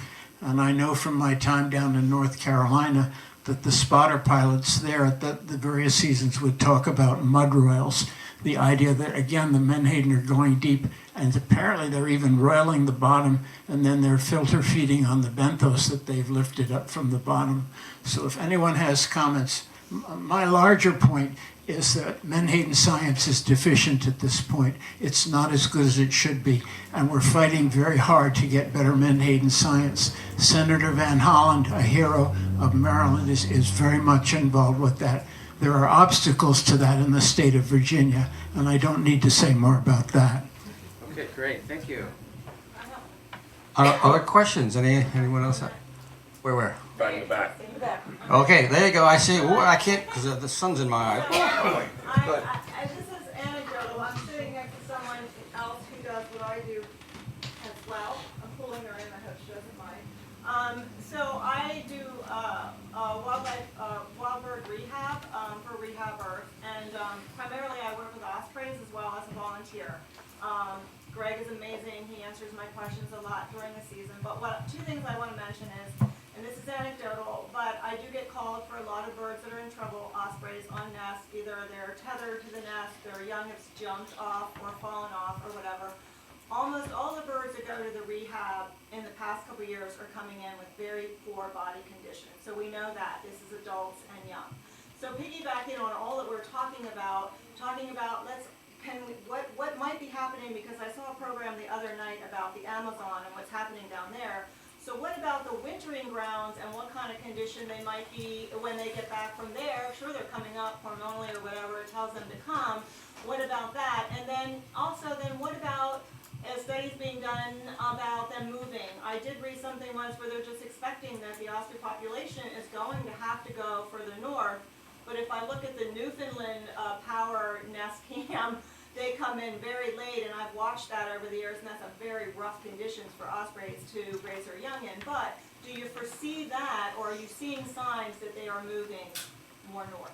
I didn't catch all that. Paul's closer. Paul, you want to answer that? She wants to know whether the nesting population is moving further north as we get more and more warm climate. And the other part is, are they well fed in the Amazon and have enough energy to make it back up here? Is that correct, pretty much? Yes, thank you. Perfect. Yeah, sure. There's no deep water trawling in the Amazon, so they're okay. There's a ton of fish in the Amazon if you go to the right places. The Amazon is not without its problems. Areas that are getting cut, obviously, are forests being cut. That's an issue, and water quality is deteriorating rapidly in those places. But there's still vast areas of the Amazon that are still uncut, and those waters are full of fish. So they're obviously getting enough. And keep in mind, when they're on the wintering grounds, there's a big difference between what they're doing here when they're raising young. When they're here, they need to bring in at least 4 or 5, 6 fish a day. In the Amazon, you need to catch just one. It's a lot easier to catch 1 fish a day than it is 5. So they've got it a lot easier there. And they're obviously coming. We're seeing no change in the number of birds coming back. What we're seeing is the change in the status of the birds once they make it back. So they're either not breeding, they're breeding later, or as we've seen with lots of data, once they try and raise young, they're not being as successful as they have been. One point that Jody was making, I work with a lot of rehabilitators, raptor rehabilitation centers throughout Maryland and Delaware, and the number of birds that we're taking in that are emaciated chicks, because I foster them into the nests, since I have 70 nest platforms nearby my office area that I can get to quickly and make selections of age and to make sure they match up well, because you don't want to put ones too young in with older birds. But the Ospreys fortunately do accept them regularly, and we've had great success. But the numbers they're bringing to me have more than tripled in some cases of young starving birds and even adults. We haven't seen this before either. This is maybe a normal year they took in 30 at one particular. They've been taking more than 80, close to 100 birds now. So fortunately I've been able to place all the birds that they have brought to me, and most of them have survived, the vast majority, by over 90%. Yes. Go ahead. Is there any impact from avian flu on the Osprey? Good question. Barnett. He's the guy. Yeah. Well, we looked into that a couple of ways. We looked at the literature, and nationally, osprey aren't even in the top 20 with avian influenza. And birds that were handled by the state of Virginia and then by Squidus in Georgia tested for avian influenza and West Nile virus in 2024. Only 3. They came back negative. The comment I made before of the birds brought into 5 rehabilitation facilities that we got information from for 2024. None of the accession records, the report or the record on each bird mentioned infectious disease. About 1/3 of the records said that the birds were in poor body condition. And following up with his colleagues, we sampled 10 adults and 20 chicks on the length of the Patuxent River 2 years ago, and they found no evidence, as he said, of avian influenza in any of the 30 samples that we checked. So we don't think that is the main reason. We haven't seen evidence of it. Great. Any other questions from the audience? Going once? Okay, a follow-up by the young lady with the stripes.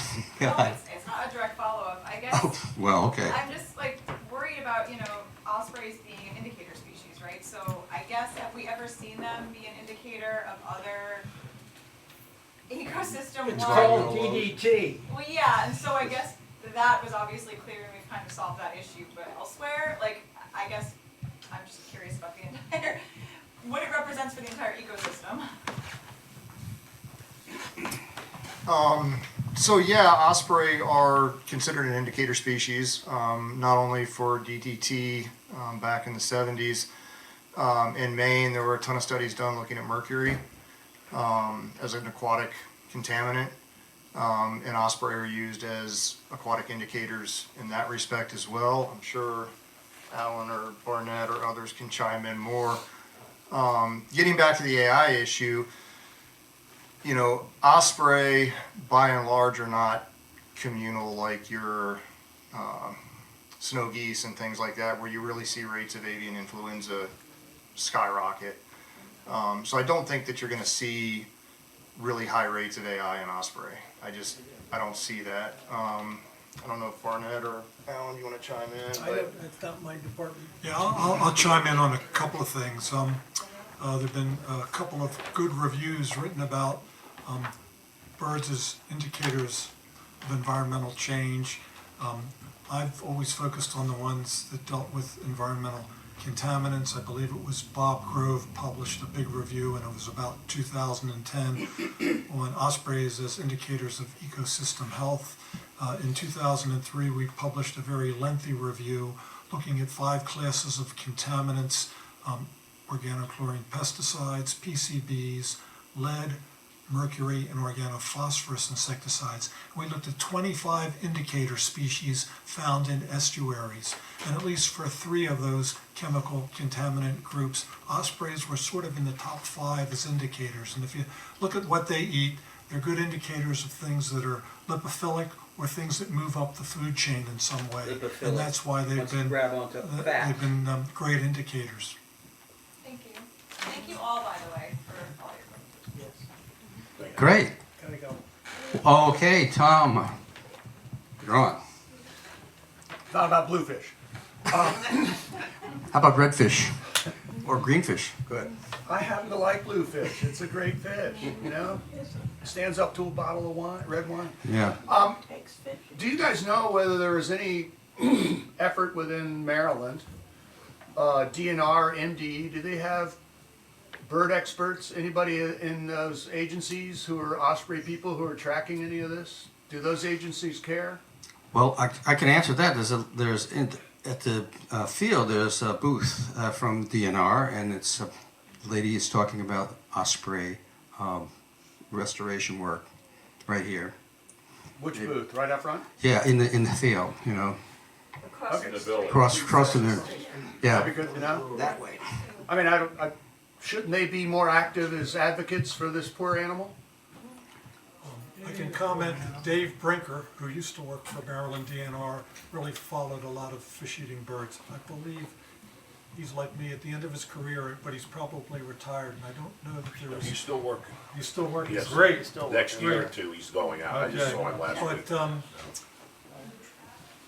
I don't know that, I don't have the impression from years of interaction that they have long-term monitoring of ospreys, for example. They did a lot of work with bald eagles, Yes. but much less so for ospreys. I don't get a sense that they care much either. He's Whenever I- right about that. So, I mean, I'm Dave curious. came to the Osprey Dave Festival Brinker? in Maryland last week, and he didn't want to speak about ospreys because he said that wasn't his area of expertise. He is the state avian ecologist, and he is great. But he don't want to talk about it. He's been a colleague for me. He'll talk about it, but it's not his area of expertise. He's water birds and other raptor species, but he knows about ospreys, obviously, but that's not his specialty.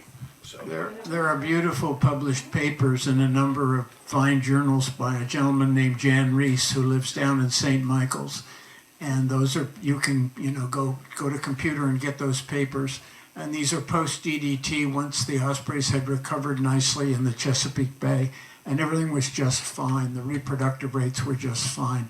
And of course, Mitchell Bird and his subsequent group, the same thing over in Virginia. Ospreys had a long and very successful run, highly documented. And in fact, it's because of DDT that this whole range of science for 55 years that we have this level of precision in our understanding of osprey biology, which enables us to approach these questions of food limitation and the local depletion of menhaden. Thank you. Okay, a few more questions because there was going to be a concert tonight and I gotta get out of here. Go ahead, ma'am. I think it would be a quick question. With catfish, the blue cats being invasive, the northern osprey were found to have that as part of their diet. Would one expect that it'll become a more popular food source for them? You mean that the ospreys will eat Yeah, blue blue catfish? cat. I kind of doubt that. They get kind of big, Well, no, but I mean, they smaller, don't start out yes, big. yeah, when they're smaller. But they Actually, grow rapidly. one of the things we were talking about, Monty was pointing out, that we have a crash in the juvenile index. That might also be because of blue catfish, because juvenile striped bass tend to be in the shallows where they seine, where the beach seining to create the index. And and I'm sure the blue cats are just chomping them down, so that might be reducing the actual year class success since they're being preyed upon. Yes? We should encourage people to eat the blue catfish. Absolutely. I'm going to for dinner tonight over at the decoy, flying decoy, they have blue catfish.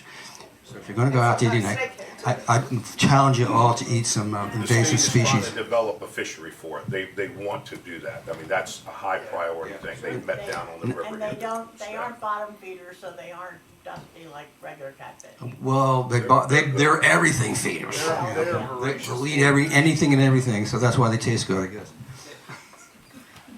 Other questions?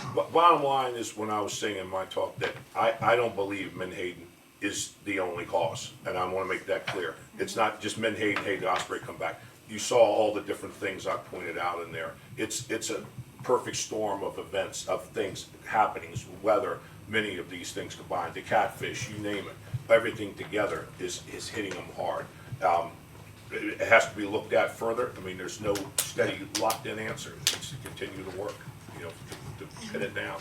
What do we do if the science isn't funded and can't keep up? Well, that was a good question. I was going to ask the panel, what can citizens like us do? I mean, more nesting platforms? That's probably not the answer, although I know that helps. Any thoughts of what besides getting more research The nest done? availability, the platform is not the problem. There's more nests than ever, more than 375 nest structures we documented out there. And they used to be nearly filled, but they aren't. How about someone else? Any other question?